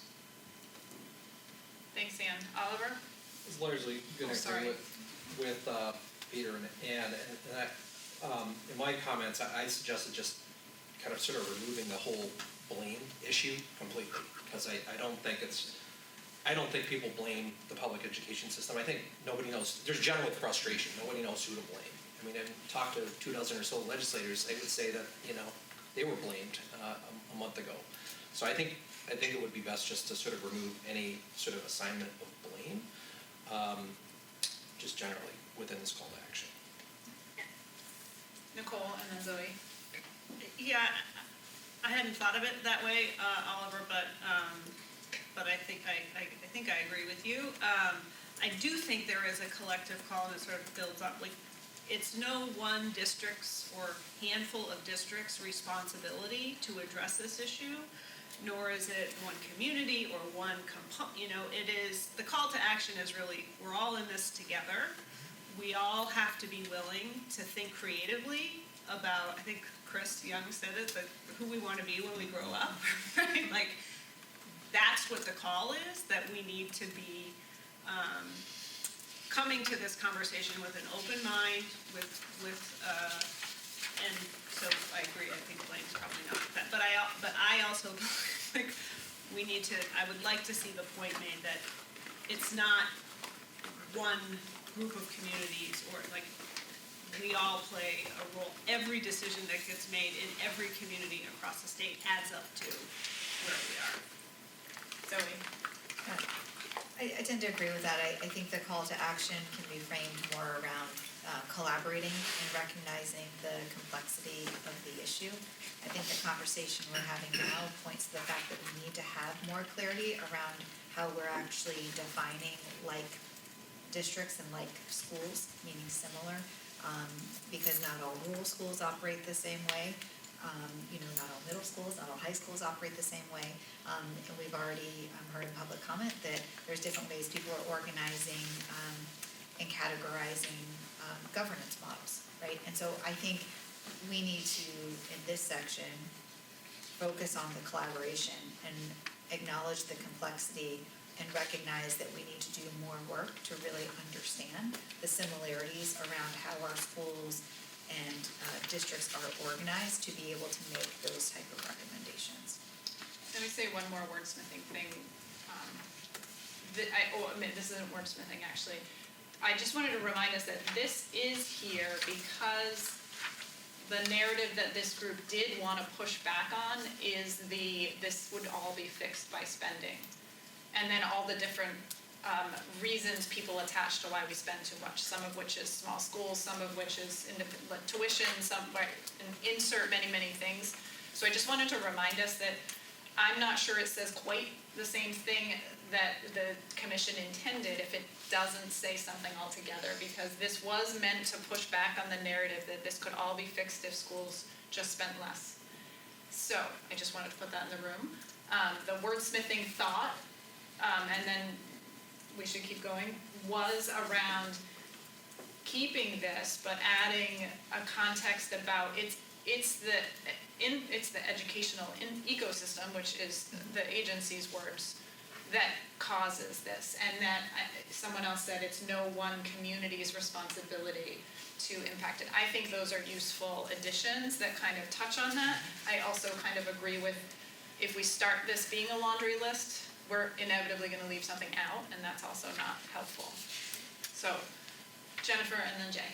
So I also had flagged for you the idea about blame, and I'm also not comfortable, and I'm not sure that I haven't seen that. I haven't seen in my experience that school board members feel like they're shouldering the blame here. I think the legislature is shouldering a lot of blame. So I would be comfortable with taking out this whole concept of blame. I like the idea of collaboration. And I think it's somewhere earlier now, I don't remember where you put in there is no magic bullet. It's later in that paragraph. Okay. I think really that's exactly what this is. I mean, there is no magic bullet. We are all in this together. This is a call to action to think creatively and be collaborative.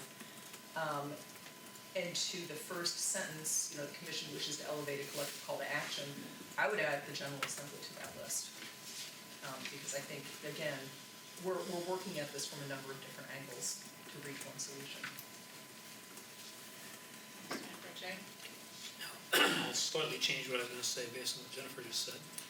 I think the call to action itself should be one solid paragraph, in the words of Mark Twain, why write more than you need to. And I would have the first sentence, maybe adding in the General Assembly, maybe adding in the administration, because they're both big players in this. And then I would go right from that first sentence to the commission recognizes that Vermont. Get rid of all the blame stuff, we're all in this together. We still bring forth the point there's no silver bullet solution, and that all three major policy considerations need to be taken, and there's the call to action. We're all in this together, everybody's a player in this, we're not blaming anybody, let's figure it out together, and then right into that second paragraph, which is the meat of what we want to say. Just as a suggestion. I had a version of that suggestion, which is to strike the sentence that's about the blame. So unfortunately, the blame for, and just eliminate that. But my suggestion would have kept the piece about affordability challenges have been understood as problems that school boards, administrators, teachers, communities have caused. So my suggestion is somewhere halfway in between what you're suggesting, Joe.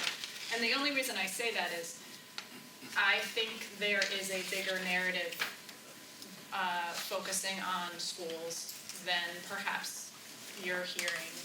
I know I get it a lot you get what I get because I forward it back to you. A lot of the public comment I receive as chair is about schools. So I don't know, I do think that narrative is there. I also think that if the commission... But if I may, I feel like the whole idea of unfunded mandates, that's what I'm hearing.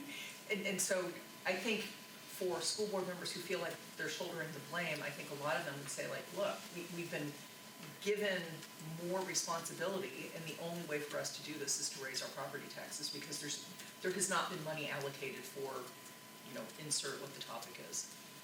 Yeah, I guess I would say it this way. I would zoom up a level. When we read the newspaper, listen to the media, listen to the radio, and we hear about our high property taxes in Vermont, it is because of the cost of education. That is the narrative. Well, and when we hear allowable growth, right? Like you can only spend this, if only we change the funding system and restrict the access to the money you have to spend without addressing all the other pieces. Right. That's the message, right? Is that, but. Do we adequately point to the call to action by Jay's suggestion of eliminating anything about the narrative? I mean, John, you started this off by saying you appreciated that sentence is there, not to put you on the spot. Well, Does it have the same I do weight? think the intent, when somewhere that came out of some conversations, a month ago or 2 months ago, was that we wanted to acknowledge that the good work that happens in our local school districts shouldn't be perceived as always the blame. I mean, I think but I do appreciate what everybody's discussion is shifting it away from blame and talking about our shared responsibility and our, shared ownership of this. And that is at all levels. That's at the state level, the local level, at every level. And I certainly can support that. Can we add something to the effect of all of these systems and all these levers that we're talking about are all in service of students? That I don't think anybody thinks for a minute that any school board, the administration, the legislature is spending money unnecessarily. I think they're all designed to meet the needs of students. I think Jay's right. If you want to say the three issues that we've identified. But I think there should be some acknowledgement that the system that we're talking about here is serving student needs. Oliver and then Zoe. So I do, I'll probably be a little contrarian here, but I do think the call to action is a little bit empty. And that this is an interim report. We're in the midst of budgeting season for both public school districts as well as independent schools. The time for action to influence property taxes, education spending generally, and then leading on to property taxes next year, that window is closing pretty fast. And I think we have an opportunity to put forth a goal, a target, not binding in any way. Obviously, we don't have the authority, but some sort of a goal that everybody can rally around in terms of trying to keep the growth of spending, below a certain target. Something that everybody can look at, whether you're a school board member or an independent school, and say, hey, listen, we're going to work collaboratively together to try to stay below this. Well, we have this window, because if we wait until the legislature's in session, it's too late. So I think if there's one thing that we could do that's meaningful in this call to action, I think it's putting some sort of a target on the table and ask, obviously we can't mandate, but suggest that people move towards that. Nicole. I'm not prepared to do that. The governor has done that. So the governor did that a month and a half, 2 months ago, with the first letter to school board members and administrators in sort of forecasting what was going to happen. Said he was going to be doing a 3% budget increase. It's basically 0 or 3%. And the reason I don't support this body doing it is because as a school board, that's what I asked for. 0%, 3%. Our school district is one that has added more capacity because of the weights, because that's what we were supposed to do, is spend those additional resources to support students. And if we were to stay within that 3%, that would be a reduction of 10 teachers or 18 paraprofessionals. So for Winooski to take that guidance, but our friends down the road in South Burlington, we've picked on South Burlington a little bit, I'll keep going, to not have to make those reductions because it's just a suggestion. I have serious concerns about some school boards taking that to heart, making significant adjustments. As Zoe said, the data show that districts that have the hardest time passing their budgets tend to underinvest, that will exacerbate some of the equity issues. And as someone who's gone through this process of we're supposed to be spending some additional resources because we have high needs in our community, to then talk about elimination of a dozen or more people, which may be the right thing to do. I haven't looked at the data. We're going to do more of that. But if my neighboring districts aren't engaged in that same activity because it's just a suggestion, then I think we're furthering the inequitable outcomes that we see in the state. I just don't think we have that. The governor has already done that. And I think the governor has a more powerful, influential voice than we do as a commission. I'll just do a quick process check. I also think that that to try to get this group right now to land on a guidance is, would be no easier than going through line by line our policy recommendations. And I think at this point we need high-level agreement on the messages that we're trying to send. And I think the message we're trying to send here is the collective call to action. Oliver, those are your words. The call to action part is your words. What I think is on the table to kind of move it into a more positive and collaborative frame is to eliminate the piece about blame in general. And that's essentially elevate a collective call to action and move directly to, we recognize that we're not going to address the policy challenges. I'm not going to reread the paragraph, but essentially eliminate the middle part as Jay is suggesting. And be focused on, and then there, and there is no silver bullet solution is the last sentence of that paragraph. Can the call to action reference collaboration and Yes. new ways of thinking, creativity, whatever? Yep, and shared responsibility was another note I had. We are talking about these 2 paragraphs and 2 paragraphs only at this point, correct? Correct. Are you, Megan, redrafting something based on this conversation? Yes. I will be impressed if you capture it all. Would you like assistance from anyone? I would always take wordsmithing assistance. I understand that, but I mean, do you want to collaborate with somebody offline, if you will? Well, at this Then to put it to the point, group. frankly, I'm going to redraft. It's going to go to the full commission. You will give me your input, and it's going to go to the steering group for final wordsmithing. I just don't have time, frankly, to schedule another meeting with another smaller group. Is that the December 11th meeting? Yes. So the rest of us can join that if we can. Sure, yeah, absolutely. Okay, I'm going to keep us moving. So, Bill, may I just make a Yep, point? sorry, I skipped over you. I think it's really important when we talk about the call to action that we're thinking about the broader transformational strategies that are going to set us on a path to have a high-quality education for every student that's equitable and sustainable. And I understand that we also need to be very mindful of the short-term cost containment because that has a very dramatic and felt impact both on schools and on taxpayers. But I think we need to always maintain that dual focus because the short-term cost containment isn't getting us to the world-class education that's equitable and sustainable. And I just think it's important that call to action be collaborative, but also recognize that we're going to need to think deeply about how we fund and deliver education, which will likely require us to challenge assumptions and to really put students at the center of all conversations around what's going to be in the best interest of students across the state of Vermont. Just a tip for your wordsmithing. I've got lots of notes. Something will come out of them all. And my comment, we went to when we discussed the background section, the part I circled was to study the provision of education in Vermont and make recommendations for a statewide vision for public education.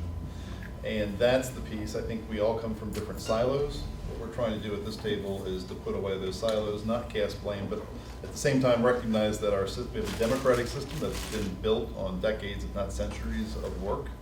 And our job really is to come back to that, in this next phase of our work, to come back to that statewide vision and find where those different areas fit into that overall vision. So I would agree that that's something that we should highlight in this call to action.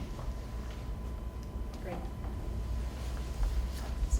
Maybe it could be the fact that cost containment is necessary but not sufficient in the long term, and that we may not have the time to come up with specific recommendations, but the governor has put out a goalpost, and that could be leveraged as a tool in the interim as we're really creating that broader call to action around the transformational strategies.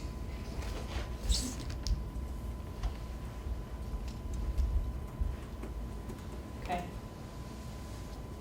So I'm going to do a time check. We are, I think that we are able to shorten our time around the consultant for sure. So I think it makes sense to keep going, but I would just encourage us to make sure that we're staying at a sufficient, is this saying what we want it to say? And if not, then we absolutely need to talk about it. But if it is a step below that too, I think it would sound better if it was X.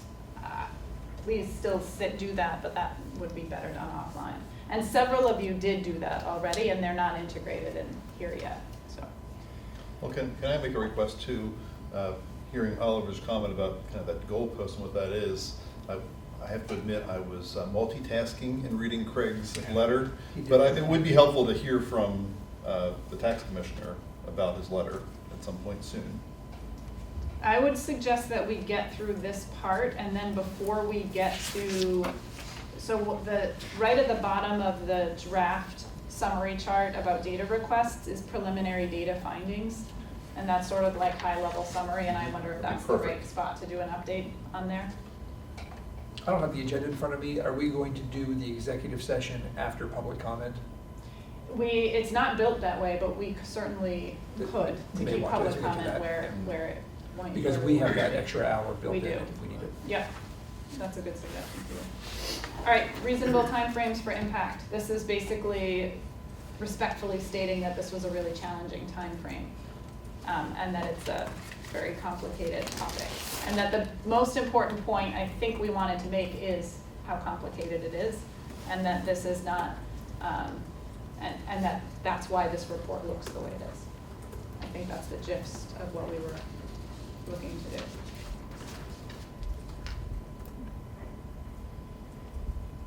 Any comments on that section? This is where it references the governor's letter. Okay, to move on.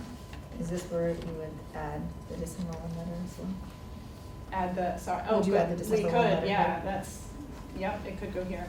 That's good there. Yep, Add what, I'm sorry? the The December 1 letter. letter Oh, to this section. yeah. Yep. Good.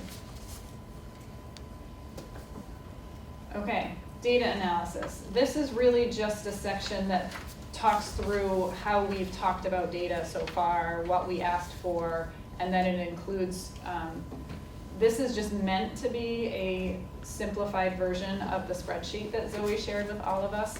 We don't need to do it now, but if I cut and paste error, we should make sure that there aren't any cut and paste errors. But I think the thing that commission should just weigh in on is it useful for the legislature to see the amount of data that we have asked for and the current status of it? Nicole? Yes. Okay. I think it Yes. illustrates the complexity. That's exactly, And the fact that doing this well exactly. takes time. And the amount of work that the AOE has put into responding to these requests. Yeah, I think both are really important points to make. And just forecasting that all of that data is going to be given to the General Assembly for them to look at and then have some good conversations. Yes. I made a note in my comments to you, Megan, I think it's more editorial, but also without that data, which we don't have, it's not a fault of the AOE, just we're asking for a lot and still getting it, and it's coming in and refining it. Our report necessarily then lacks some credibility. I said 100% in my draft, but I know that was not a great sentence that I was playing with, but we need more to make better recommendations. The legislature needs more information with which to make better decisions. We all need more, and it's coming. Yeah, I would want to be careful that the message we're sending is that we've committed to having data for each one of these recommendations, and so we need more time to fully do that. I think I don't want to call in frankly, I don't want to call in to question the credibility of the commission in general. But I mean, I do hear what you're saying. I think this is just meant to say, this is exactly how complex it is. We know we need to deep dive in, because I also would say we have an awful lot of this. We just have not had the time yet to go now back into each policy recommendation. That's right. Or have a discussion at the commission level about should we Exactly. include this, should we include, yeah. Exactly. Zoe. I would just caution against analysis paralysis, which could occur where we want to keep going deeper and diving into areas because we're not quite sure what recommendation to make. So I do think there is a really substantial body of data that we've been able to pull together to really elucidate some very critical themes. that could inform a more narrow view of how we approach policy recommendations. And I would suggest that we frame that as such, that these are kind of discrete inquiries, but we need to challenge ourselves as a commission to really leverage the information we have now to zero in on a couple key policy areas that we want to explore more deeply. Understanding of those policy areas would also require some additional data. So I do think we need to make sure we are striking a good balance, because even though we re-release state profile reports, the statewide trends hold. They've been pretty consistent. So it's now a matter of how do we start thinking concretely around strategies, and I do think we need to accelerate that work and still be very disciplined around bringing in data. But there's an opportunity now to really focus and cohere around a couple of key areas to move the work forward. Because I do think we owe it to our students to move as quickly as we can. And I think we have a lot of information to build on. So I think it would be helpful, one, to kind of frame this as that, right? This is kind of an initial list of data inquiries and exploration, but that we are making that commitment to get more refined as we move forward. So you'll start to see more kind of focused path that's going to clearly lead to some policy recommendations. And then just as a procedural note, I would ask that I have an opportunity to update this before it's Yes. included in the report. Actually, I was hoping that you would. Because I know some of the links are broken, so. Yeah. Can I just ask a follow-up question to that? So are you suggesting that we include in the report some of the state level trend, like that we cite some data?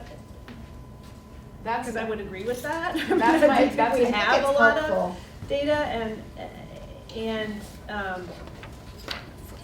for us not to say anything about, Right.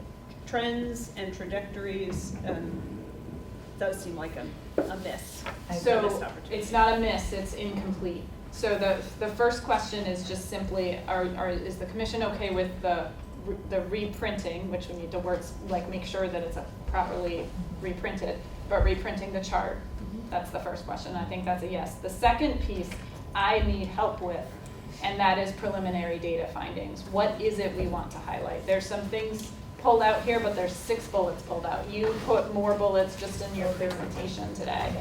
And that I think, and Nicole, I sorry, fully I agree forgot with you. about that. Nope. Yeah, I think it's important that we really have a pretty good sense of these trends. We know some of the patterns, by size and by need. We know some patterns by geography. There's certainly some additional data that we need to investigate, but I think we need to be able to articulate some of those broad trends. A lot of that's included in the state education profile report, and also in the education funding report. We start to think about future considerations they're bringing those together in ways that are not foregone conclusions, but at least are starting to get more concrete around what are some of the paths forward. Jennifer. So 2 questions.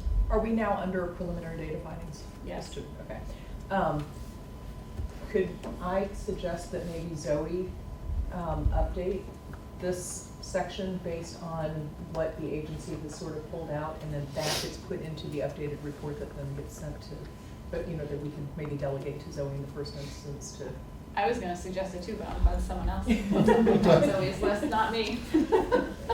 I support that. I also think it might be helpful to move this narrative before the the top. chart, Yeah. because Right. it helps, Yeah.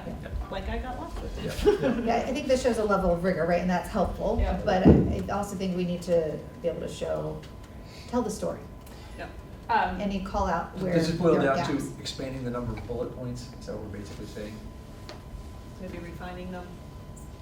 My thought was to take some of what we've learned and put that into paragraph form. Agreed. I wasn't even intending that this had to be bullets. I was trying to be a placeholders. Okay.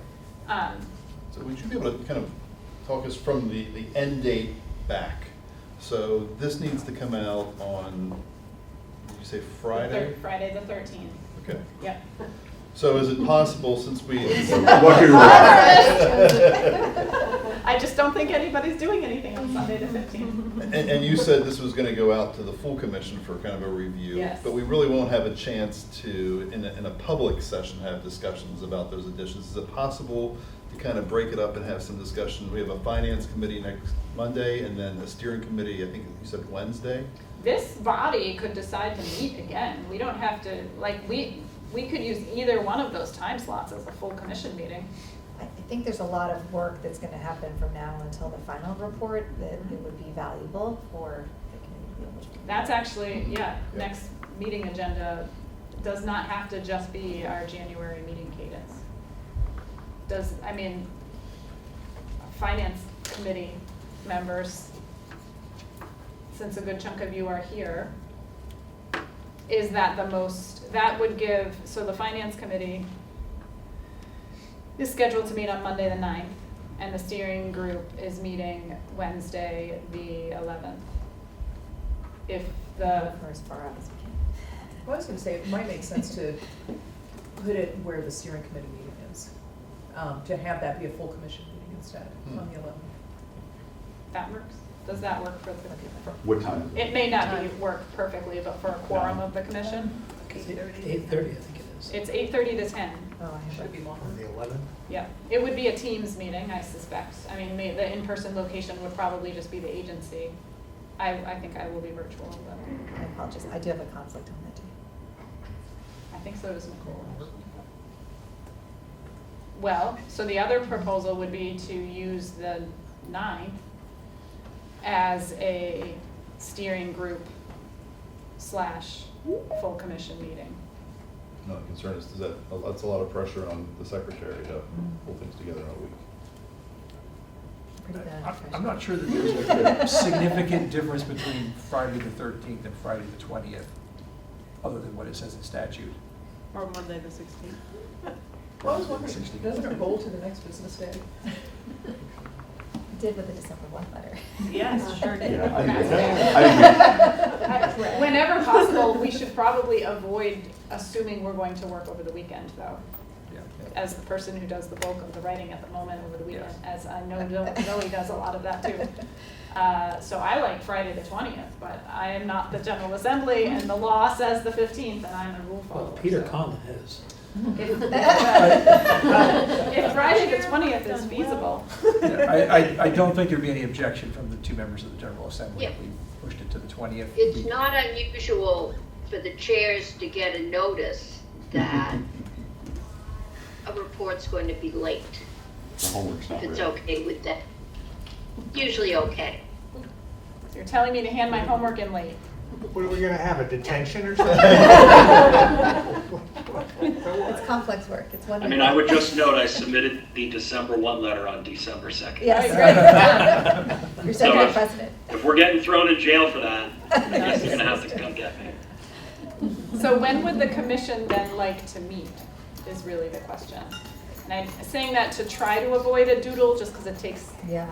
a long time for that. So current bookmarked dates are the 9th, the 11th, and then at least the communication subcommittee has a meeting on the 16th, because that would have been our normal subcommittee cadence. I can do all of those. And that's at 8 a.m. I would think the 16th would be a good time if we're going to push to the 20th. Okay, so let's do 8:30. Yep, go ahead, Ann. Okay. I'm booked, I think, on the 16th. I'd have to go down and grab my calendar. But you can go with that. Do we have, do a quick raise of the hand, let's say 8:30 on Monday the 16th for a full commission meeting. That's well more than a quorum. Sorry, John. And Rex's holding a legislative breakfast on it. 8:30 to what? 8:30 to 10, I'm thinking. I don't know, the commission, you tell me. Yes. How long do you think? I think 8:30 to 10 is good. 8:30 to 10? And this would be the only agenda item? The only agenda item, yes. So that, Suzanne and Maureen will notice that and put that in our calendars, thank you. What I think that means is that the Communication and Engagement Committee won't meet on the 16th. we'll just have a full commission meeting. And what about the steering group? Maybe Is- Zoe Nora can be there on the 11th. Yeah, steering group,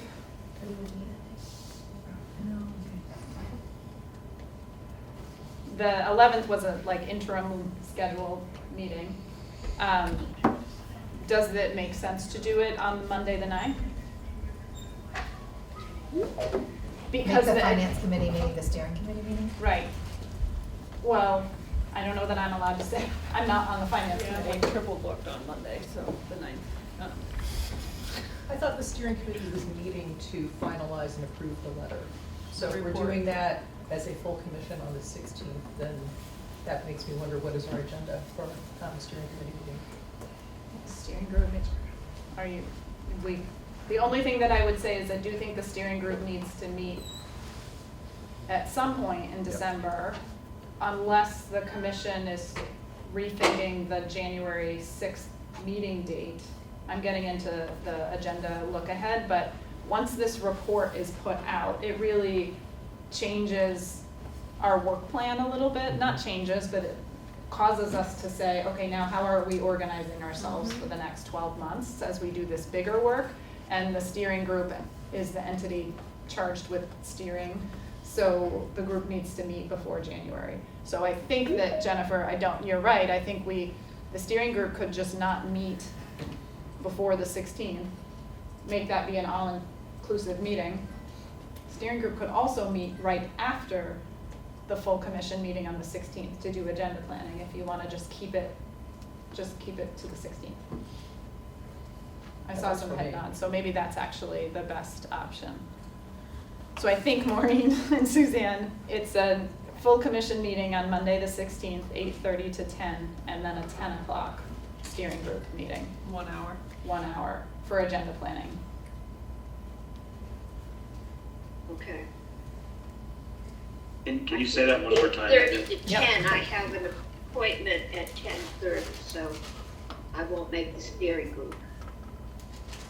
That works. So I think, Craig, it's 8:30 to 10, full commission meeting, Monday the 16th, 10 to 11, steering group meeting. I suspect both of those meetings will be virtual with the on-site location being AOE. Just because they're The short. 10 to 11 is also on the 16th? Yeah, Okay, gotcha, thank you. And that means we're losing the one on the 11th? I believe so, because 2 out of the 6 members at least are not able to make it. Okay, I gotcha. Okay.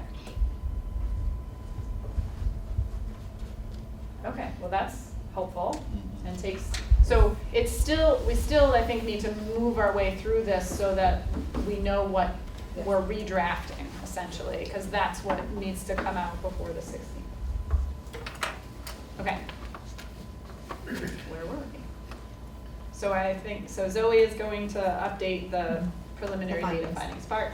We're gonna move it to the top of that section, and then we are keeping the chart. And the reason, I just wanted to add to, the other reason, frankly, that I think the chart is important is this body is also criticized for not looking at data, and I think we should make it really clear that we are. And also that we understand that we're gonna find out that we need more data as we go through the process, so. This chart's also going to be very helpful to the General Assembly, so glad it's in there. Great.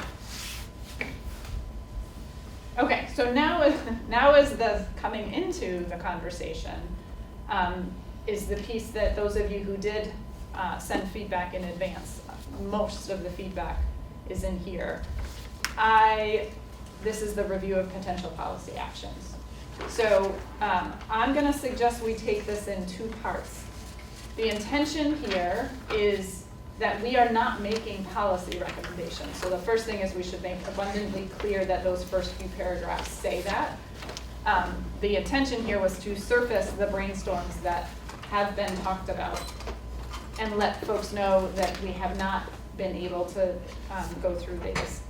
If we take this in 2 parts, the first part is the idea that we would include the full list of brainstorms as part 1. like, I would like the commission to talk about whether or not that is indeed what we want to do. That's been our operating assumption, but that's confirmed. Then, I think then we can look into, this also is a summary chart of the chart the Finance Committee has been working off of. So there may be cut and paste errors. There may be things that are missing. At least a couple of pieces of feedback I've gotten is that there is something missing, so I would need people to surface that. And then people had individual comments that I won't try to speak on your behalf, you can share, about lines in here. And I don't know that I don't think it's instructive to start there, because I think we need to start with, does the commission agree that all of the ideas go to the General Assembly as essentially a status update? So that's how I'd like to open the conversation. With that question, Yes. I would say, why not? Maybe we go around. Let's go around and have everyone weigh in on that idea. And Jay, since you started, we'll go this way, and then we'll go to the folks on the Sorry screen. about that. Sorry, Jay. I just think that's what we should be doing. We should put everything out there, even ideas that we don't agree with, for discussion purposes, and the General Assembly should have information to all that thinking, even if it's thinking that some of us could personally disagree with, and we'll have the opportunity to testify in the General Assembly about things we like and don't like. I think we want to give as broad a scope as we possibly can. Okay. Mike? I would agree, we should include everything. When we talked about this at the Finance Committee, there were some areas we had discussed would not be beneficial, but including everything in gives a good overview of what has been discussed and gives some additional data for the General Assembly. I agree, and I think this may be an opportunity to say something along the lines of, you kind of hint at it here, but, you know, why have this commission? Why should this commission continue to exist? And my personal belief is that it provides a venue for folks from the field, folks from the administration, folks from the legislature to have conversations around things that maybe people had originally thought, I don't want to talk about that, or that should be off the table, to engage in that kind of dialogue and in a setting that is public, transparent, but not as pressurized as the State House. And so that's where I would love to sort of, you know, flag for the commission can be used as some of these policy ideas gain traction or not gain traction. And I think you say this, Megan, but maybe we can say it even more directly, that the commission is a body that can, you know, has the right people in the right roles. We're not all the people, we've already acknowledged that. And we have this robust public engagement process where we can start to, as a direction starts to take shape, bring the public into that conversation. We are a mechanism for, I think, a different approach than has been taken. Thank you. I realized, I skipped you, Peter. He was out of the Oh, I didn't. I'm sorry. Just continue. Just a quick response to that too, or just so that we put a pin in it. That idea is listed as a recommendation, and the recommendations are at the very bottom. And we should think about whether or not, once we affirm them, should they go to the top as more of an executive summary. So we'll come back to that. Peter, the question is just, this first go round is just, are we still in agreement that it is instructive to include all of the policy brainstorms in the chart, essentially? I would say yes. The General Assembly should have a clear understanding of what's implied here, that it's not necessarily an endorsement of a path forward, but is rather representative of sort of putting everything on the table and discussing it, so yes. I agree with keeping all of it in, and also because I think it also points to the complexity of the issue, and by keeping even those things that maybe were not necessarily something we thought needed to be in there. We wanted to make sure that everything was included so that everyone understands what's already been discussed and that nothing is taken off the table. So, I agree. Zoe? I suggest we add additional framing to this section. I think in the description, it indicates that this list of ideas will be a starting point, but it's hard to look at this as a starting point because the recommendations are actually very contradictory.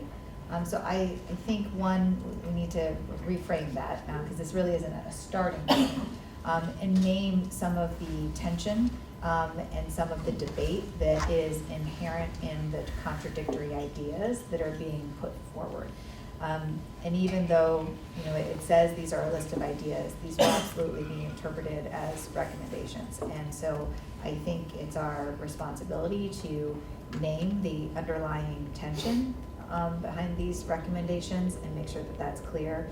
I know the administration doesn't support a number of these ideas, and so it's just really important that it's framed appropriately to be representative of the conversation and the inherent tension.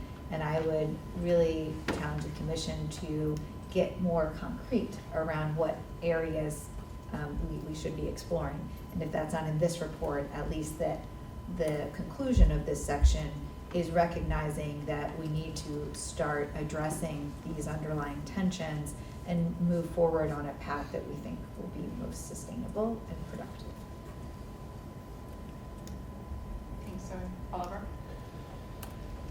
Yeah, I go back to the enabling legislation and specifically that the report contained preliminary findings and recommendations. And I'm, to Zoe's point, I don't think it matters how we try to frame it. These things are going to be interpreted as recommendations. And the fact is we haven't, as a commission, discussed any of them in any depths. And none of them have been really fully vetted.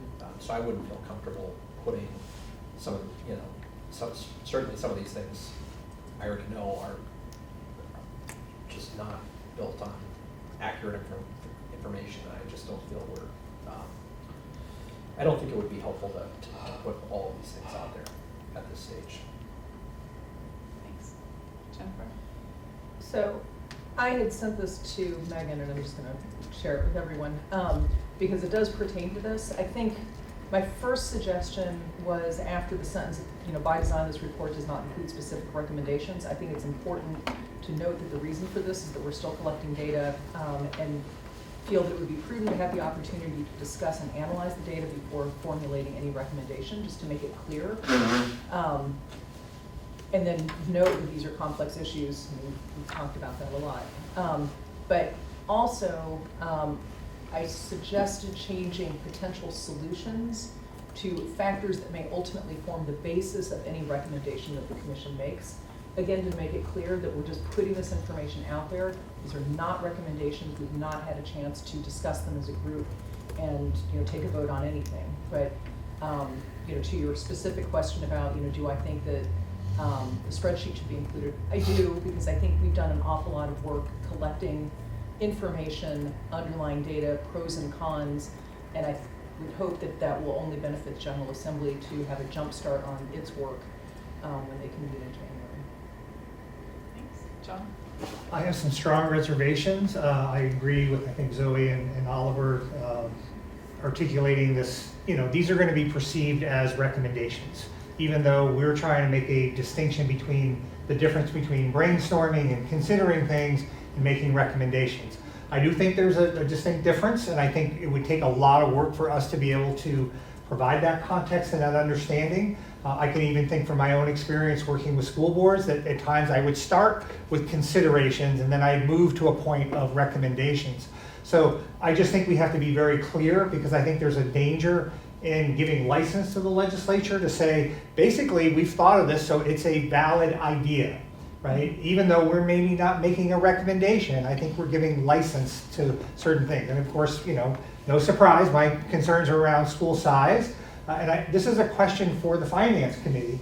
With personnel essentially being 75 to 80% of the cost drivers, why do we have a section on school size and not a section on personnel? And is it only personnel that's related to school size? or is it personnel related to all schools? Because that's, again, this sort of hidden bias that I really feel starts to come out, is that this is about personnel in small schools. It's not about personnel as large schools. There are large schools that needs to make decisions about personnel, but that doesn't come out as even a consideration.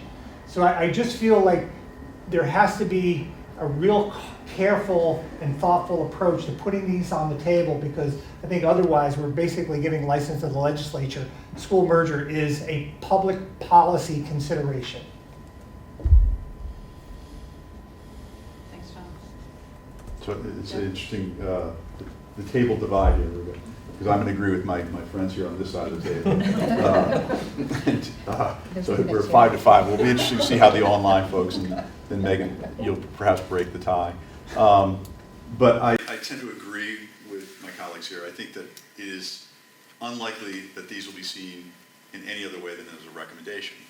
And I'm probably going to be inconsistent perhaps internally in this, but I do think, for example, on the healthcare side, we ought to be asking and discussing universal healthcare. We've talked about that for years in the state, and that ought to be on the table.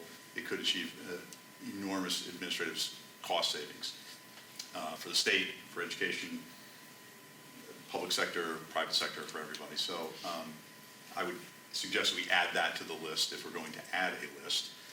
But I do worry that we're going to, I don't know how we frame the introduction to make this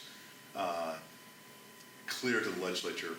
I'm sure Peter and Ann that you will understand this and spread this word to your colleagues, but these are not recommendations. There are early discussion points that have not been fully analyzed and need to be analyzed for the impact on small schools versus large schools versus on students, on taxpayers and everything, because there may be ups and downs to any one of these ideas that are positive or negative that we don't know. So I'm concerned about the introductory paragraph, how we frame that. I think ultimately they're just ideas, but I'm aware that they will be perceived as recommendations in some way or another, or in some circles, and therefore I think that we should add universal health care to that, which I made a recommendation to my notes. Can we put in bold, these are not recommendations? Well, I'm going to get to the people on the screen, and then I'll remind us that this is not under the recommendations section. Craig, and then Ann. Just trying to think of things that I haven't heard a lot about to try to add value. I guess I just worry about our ability to, I feel like you've got to have the whole list or no list, because I don't think we're going to have enough time to come to a consensus on which pieces should be part of the list. In the finance subcommittee, I think Mike said this, there were ones that the finance subcommittee does not believe are good ideas and should not be pursued. And those are on the list too. In an effort to not have people later come and say, well, how come this one isn't on the list, right? And have that be a distraction from the discussion. So I guess I lean toward having a list, but I also, just trying to think of a way to reframe it, because I'm hearing and I share everybody's concerns about it being misconstrued as a list of recommendations. I think maybe that opening paragraph can just be very straight to the point of like, these are not recommendations. They should not be considered recommendations. They are a reflection of brainstorming and a reflection of just like, maybe they're more like meeting minutes than recommendations, right? It's really a reflection of discussions that have been had. I don't know if, I don't know. There's more work to be done there, but I hear that point. I think there's probably a way to get there. But I lean toward having a list. Thanks, Craig. Ann, and then I have a possible suggestion. Ann, go ahead. Okay. Probably for the only time this year, I'm going to agree with the tax commissioner. The legislature, all this is, the legislature is going to do what it's going to do. This is saying, this is the list that we came up with. We haven't had time to look at any of it. It just gives us a base.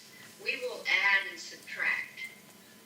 It just clerically saves my committee 2 hours of going through the same process that the finance subcommittee went through.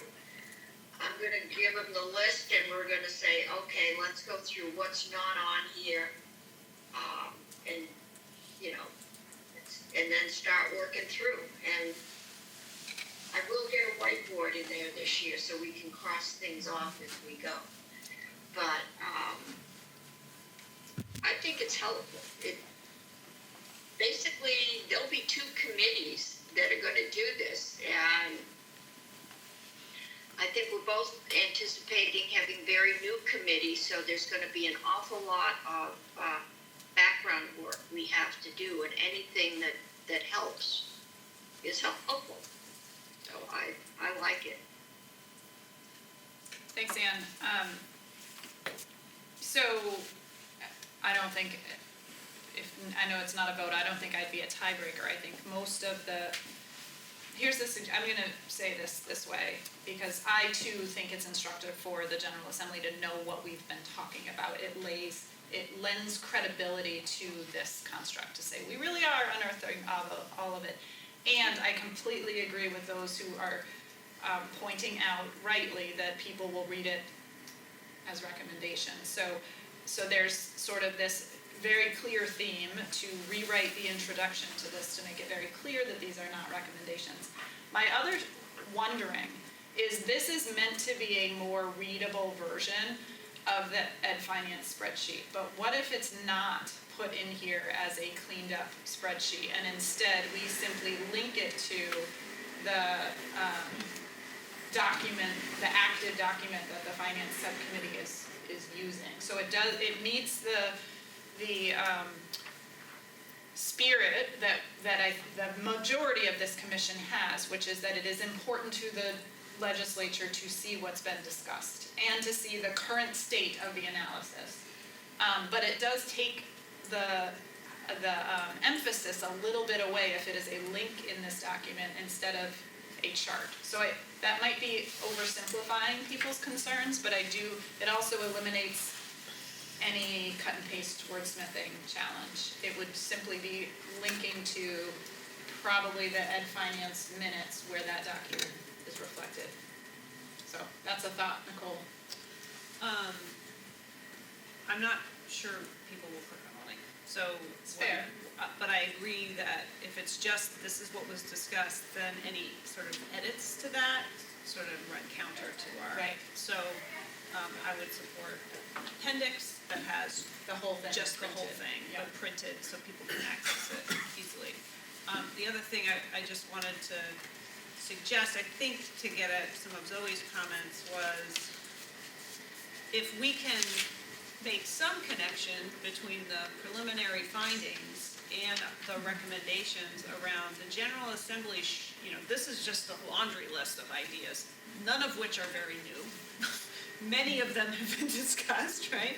And I think our hope was that there wouldn't be any new ideas that hadn't come through the commission, that hadn't had any kind of opportunity for discussion, but there may be other ideas out there.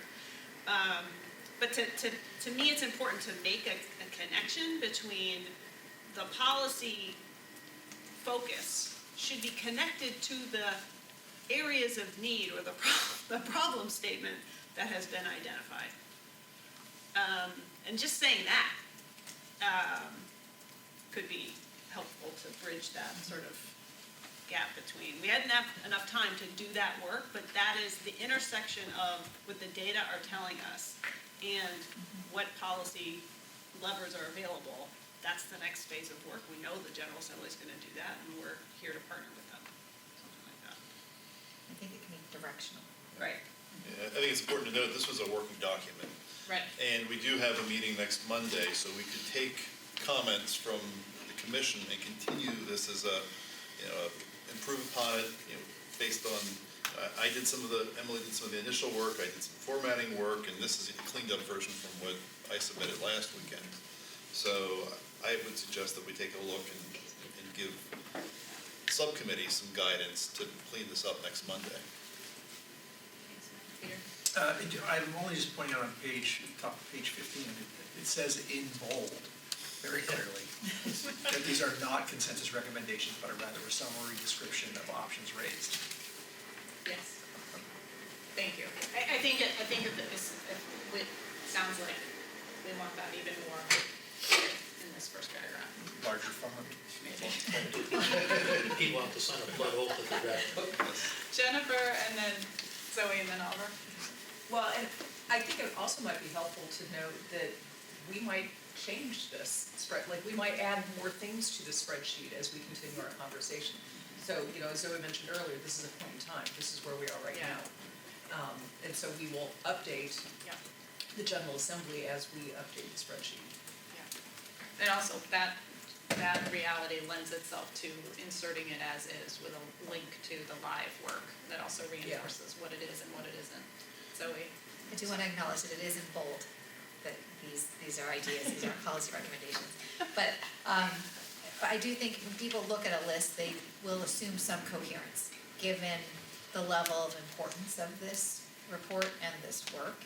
And I think in that framing, what I mean by naming tensions, there are some recommendations that are focused on generating new revenue. There are others that are thinking about maximizing existing funds. Like, I think the inherent tension in the recommendations is important to call out. In other words, not a coherent set of recommendations that could be implemented together.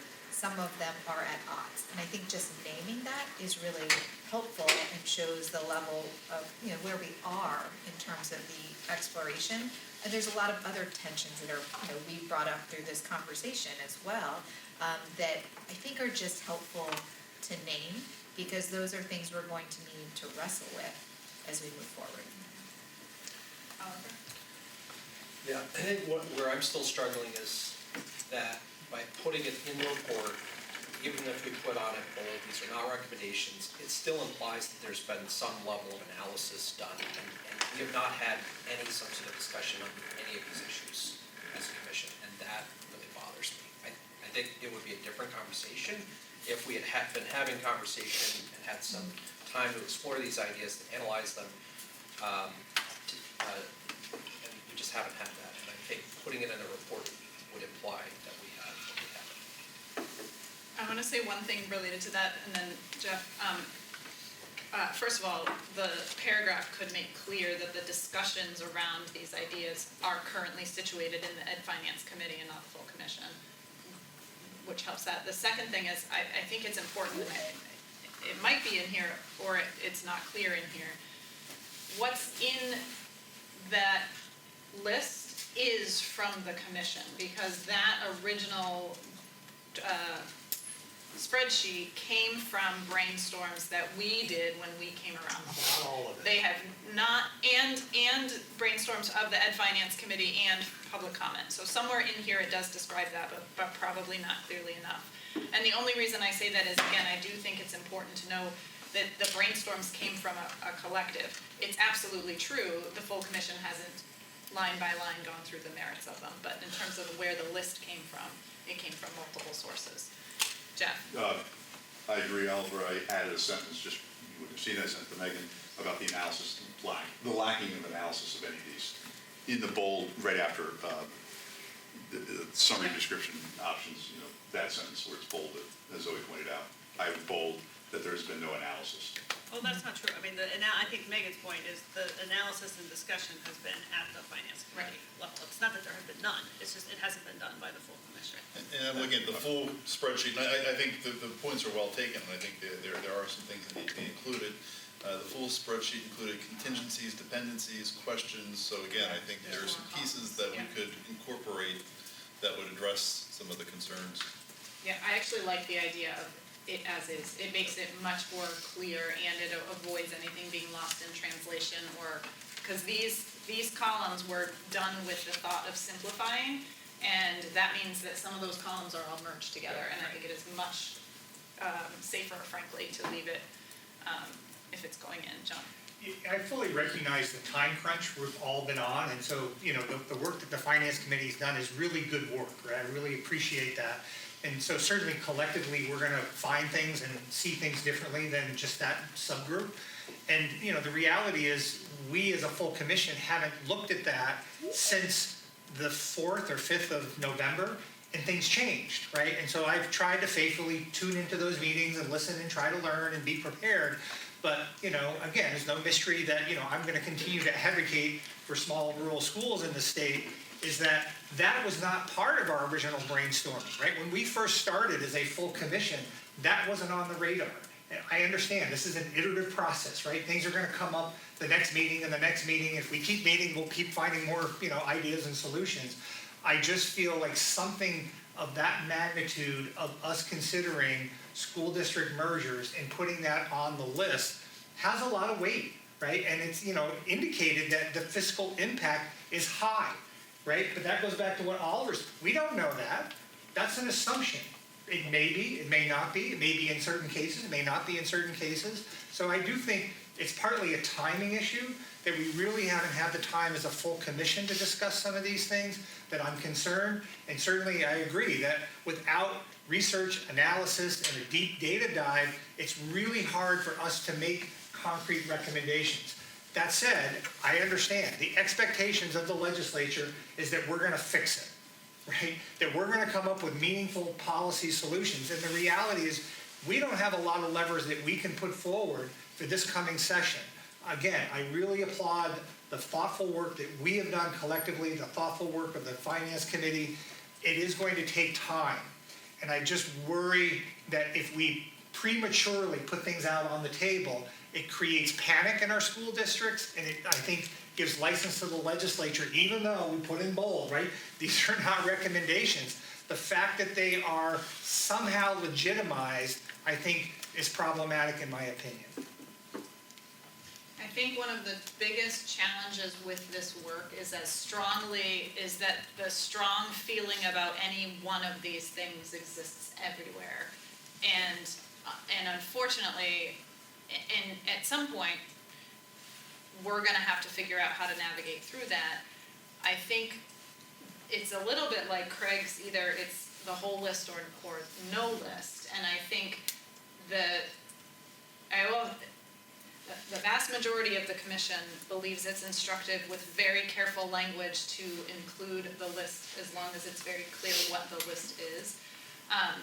Because the challenge with omitting or not omitting is that people will take it. And again, and I've said this before too, when you read in the public about what are we going to do about property taxes, this commission is rarely mentioned. And that's okay to some extent. It actually allows us to do our work. But on the other hand, if we don't say anything of substance, we risk being irrelevant. And the General Assembly they could take action to change our charge. They could take action to discontinue this commission. They could do a lot of things. But right now, our job is to give them something. So I don't know if I think, let me say it this way. I think that we do not, this is a proposal, is it true that maybe we don't need to take action today because what we should do is summarize the revised draft that you all will then consider on the 16th. You'll get it before the 16th, but so because of that, I don't think that we're headed to action. Is that an accurate statement? Okay. That's what I was going to say. Oh, I was going to say, can we make a final decision on this on the 16th? Yes. But the draft, because of there is a vast majority of folks who think that the ideas should be surfaced, so the draft that you see will have that in there that way. This commission will still, and when I say will be in there that way, what I think it will be is the printed or PDF of the actual Excel spreadsheet, probably the one that you create after the 9th, just so it has one more finance committee meetings worth of discussion, and then it will be in there as an appendix, and this will be rewritten. The language before it. Yes, completely rewritten. I have a lot of notes. Just a quick process question. So the Finance Committee will meet again, and they can revise their own spreadsheet. Yes. I think addressing some of the concerns that John had. Yes. They're not locked in on it just because we are today saying we're going to use the full spreadsheet. And I guess that's just what I would, ask and encourage, that the Finance Committee take another look. And you've heard from your colleagues on the full commission, and to say, okay, does it make sense for us to have a school size section, or does it make more sense for us to have a personnel section? Again, I respect the work that's been done, I just feel that it's important to also bring up a different perspective and a different idea, and I will trust that people will give that some thought and maybe come back with a different iteration, and then once again, we will make a final decision on the 16th as a group. That's been very helpful comments. Yep. Thank you. Ann has her hand. Thank you. Anne, go ahead, sorry. Yeah, I think it's fine to send this as a brainstorming. It's not even a recommendation from the Finance Committee. It is a brainstorm. It's a list, a partial list of solutions. We've already said there is no one solution. I think if we leave out something as large as possible mergers, maybe at the district or superintendency, I mean, if we leave that out, it kind of impacts our credibility, because that's going to be added to the list in the legislature. It's been identified by PICUS as one of the issues we face, and I think, we can't just arbitrarily take that off the table. It's on there, whether we want it or not. Doesn't mean it's going to go anywhere, but it is on the list. Thanks, Anne. I wanted to just really quickly, before we have a little bit of public comment and then executive session, there are 3 recommendations in this draft. I did put out there that whatever we do, if these are the right recommendations, should probably be at the top. This has actually more to do with what Nicole said earlier, is that the first recommendation is to use the commission for analysis and feedback on potential legislative actions. Essentially just sort of, the legislatures put this commission into action, use it. And if that means a slightly revised version of what's written in 183, so be it. Let this body be a go-between between the things brainstormed. And that's really, the second one is ensure cohesion in efforts to develop policy recommendations, and that is, maybe that's actually a version of the same thing. But, you've got agency doing really good work, and we've already talked about it's like we're marching next to each other, and I think doing a pretty good job of linking the two, but is there a way to do that even better, or simply just make sure the General Assembly knows that this work is overlapping. So it's about cohesion. And then this third is just simply continue to ensure substantive, equitable community engagement. That has more to do with, we've identified that as a goal of this commission, and that's almost more of a next step than it is a recommendation. But thoughts, reactions on these? I added in my comments to you, Megan, I think we've got to add some component of student outcomes. I gave you a draft paragraph, but it certainly, at a minimum, we ought to be not doing any harm to student outcomes. Say more about that. I said ensure proposed changes improve student outcomes, or at the very least, the changes are examined. Oh, right. So my thought, just from my perspective, is I think that's part of our guiding principles, is the quality it does have to do with student outcomes. So I don't know that that's a recommendation. We've already identified that when we vet our recommendations, we would do that through, I'm only speaking as one person of the commission. In my mind, that's part of what we have said. Maybe there's just some restating of our guiding principles. Oh, that's... Just to sort of go full circle to say, remember our guiding principles, these are the, Although aren't we moving this up to, so it's not at the end of the report? Yeah, and it's funny, it does, not substantively, but we do restate the 3 guiding principles at the very last paragraph, but you're right, it will now be moved up. I think the whole report will be somewhat shorter if you move those charts into appendices. Yes.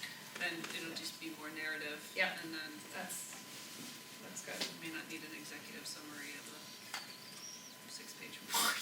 Well, actually, that also makes me think, Zoe, if we are moving the finance into a spreadsheet as an appendix, the same thing we don't need to rewrite yours, we can just, not yours, but the agency's document, which is a live spreadsheet.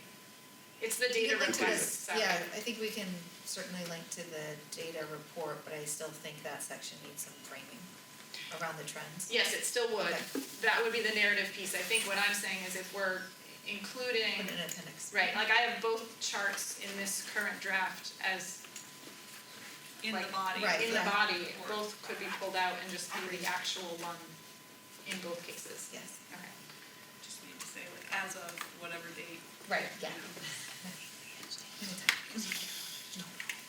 And did you still have a comment? No, I thought I took my hand down, No, sorry. No worries. Let's go. Okay. Anything else? Knowing you. Sorry, go ahead, Craig. Man, I'm bad at this. Yeah, well, no, I just put my hand up. I worry I'm introducing a problem without a solution. I worry about, I think we do have to have a discussion about what we want the role of the commission to be during the legislative session, because I worry about the ability to be quick and dynamic enough to keep up with the conversation. Right, like in the legislative process, if they're in the middle of doing that kind of stuff, right? Usually what I'm used to is like, can your team come back tomorrow and talk more about this, right? And then the analysts will work over it, and there is that real time crunch, right? So we're used to having monthly meetings and then bi-weekly meetings of other groups. It's just, I think we'll have to have an honest discussion about the way to add value there, how to use the forum of having all of the stakeholders together. I don't know if having it be sort of a go-between will be the right outcome, but I don't know what that right outcome is, if that makes sense. Yeah, I think that's a really important point to raise. Honestly, Craig, my part of it is it's a significant amount of work that this commission is dedicating to this. And if the General Assembly prefers to, and I mean no malice in saying this, if the General Assembly is going to do this work, I'm not sure how much time and energy should be spent by this commission if it is not ultimately going to be able to impact, which may be more of a target the role of the commission. But if the legislature intends to, they have convened this body, they've created it. If they've changed their mind or want to refine the duties, I think they need to do that. But as it stands right now, it would be a third body doing parallel work, right? It would be the agency, the legislature, and the commission, which may be the cohesion piece. I too don't have an answer for your comment. I think it's really valid, but yeah, Peter. I too have thought a lot about this because obviously there's a lot of conversations going on right now. And the speed at which the legislature can move and the speed at which this body can move may be two different things. But I think that's where the role of the steering committee is going to be very important and is probably going to need to meet with legislative leaders in January to sort of say, okay, who's doing what and how can each be a resource to the other. Oliver. And on that point, I think where the commission is just not, to Craig's point, it's just not well structured, it never will be, it's not the fault of anybody on the commission, to deal with any sort of short-term solutions, right? I think maybe that might be helpful to think about as a recommendation, is that the commission really should be focused on the long term and not have to worry about the short term, because we're never going to be able to be responsive to the legislature. And I would also, if you go back and look at our charter, we've got a lot of work to do that isn't going to get touched by the legislature this year. And if the decision is to rewrite the funding formula. Correct. I sure hope this body plays a role in that, because we've talked an awful lot about, right? And I think that's where it becomes like, we just need to get out of here by doing something meaningful, and then we've lost all the complexity that we've spent the last 3 months talking about, how it's not just this one thing or this other thing. So nuance. I think, I like the idea of somebody needs to be empowered, and whether it's the steering group or the chair, to, come to committee meetings, meet with legislative leadership, clarify what is this body's role, and go from there. Yeah, I agree. I'm worried that there's gonna be big conversations this session, and we're not gonna be able to say, wait until you get our vision report Right. next December. Just cool your jets, everybody. I mean, that's not realistic. Yeah. Yeah, and if direction, or if action is taken, it's going to direct it's going to take the work in a direction. Right. And if those two things, I hope they're not, but it also should shape our work. Otherwise, we are doing like, meaningless work. We're in the talking to corner. ourselves. We're talking, right, exactly. And that's not, so. You will see a revised draft. If people have ideas about how to reframe this part, given what we just talked about, I would welcome them. It's time for public comment. I see one hand on the screen, and then there's at least two in the room. So we'll start on the screen this time. And the DGS. You'll have to introduce yourself. Oh. Thank you. My name is David Scholes. I'm from Brattleboro. I wanted to point out a couple of things that are missing, and I think they reflect on the credibility of the commission, which you've obviously expressed concern about. I think that this list that you made, it's a selective list, and it really overrepresents the special interests of the commission members. And I think that the two examples that really stick out to me, one is that there's really nothing in it about reorganizing and consolidating administrative centers, even though that's a potential great deal of opportunity for savings. But I think way more important is something that the Finance Committee talked about at length at their meeting last week, and that's the absence of quality monitoring in the system. We have great standards, but we don't monitor them. We don't monitor much of anything. We just don't measure things. And it's different than just having a statement or a principle about school quality. It's different to talk about it than to actually measure it. And so just the fact that there's nothing in there that has anything to do with making sure that what's happening in the schools is providing growth and benefit I think it reflects the lack of student voice and parent and public voice on the committee. Thank you.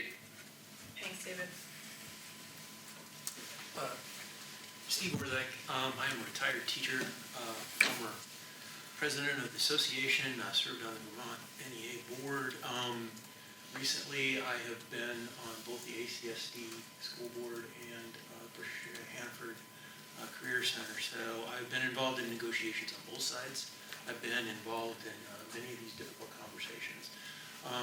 One of the things that I was hoping to hear from this commission was at least give us data to work from, because at the school board level, we are desperate for it. We don't have anything to offer, and when we don't have anything to offer, we often hear emotional appeals that we cannot respond to, because it's the story of, are you going to take away my kid's school, you heartless, insert your pejorative here. And we're sitting there going, this school is going to drop below 30 students, and we're spending $1 million on it. And that's spread across the district. You don't see those pieces.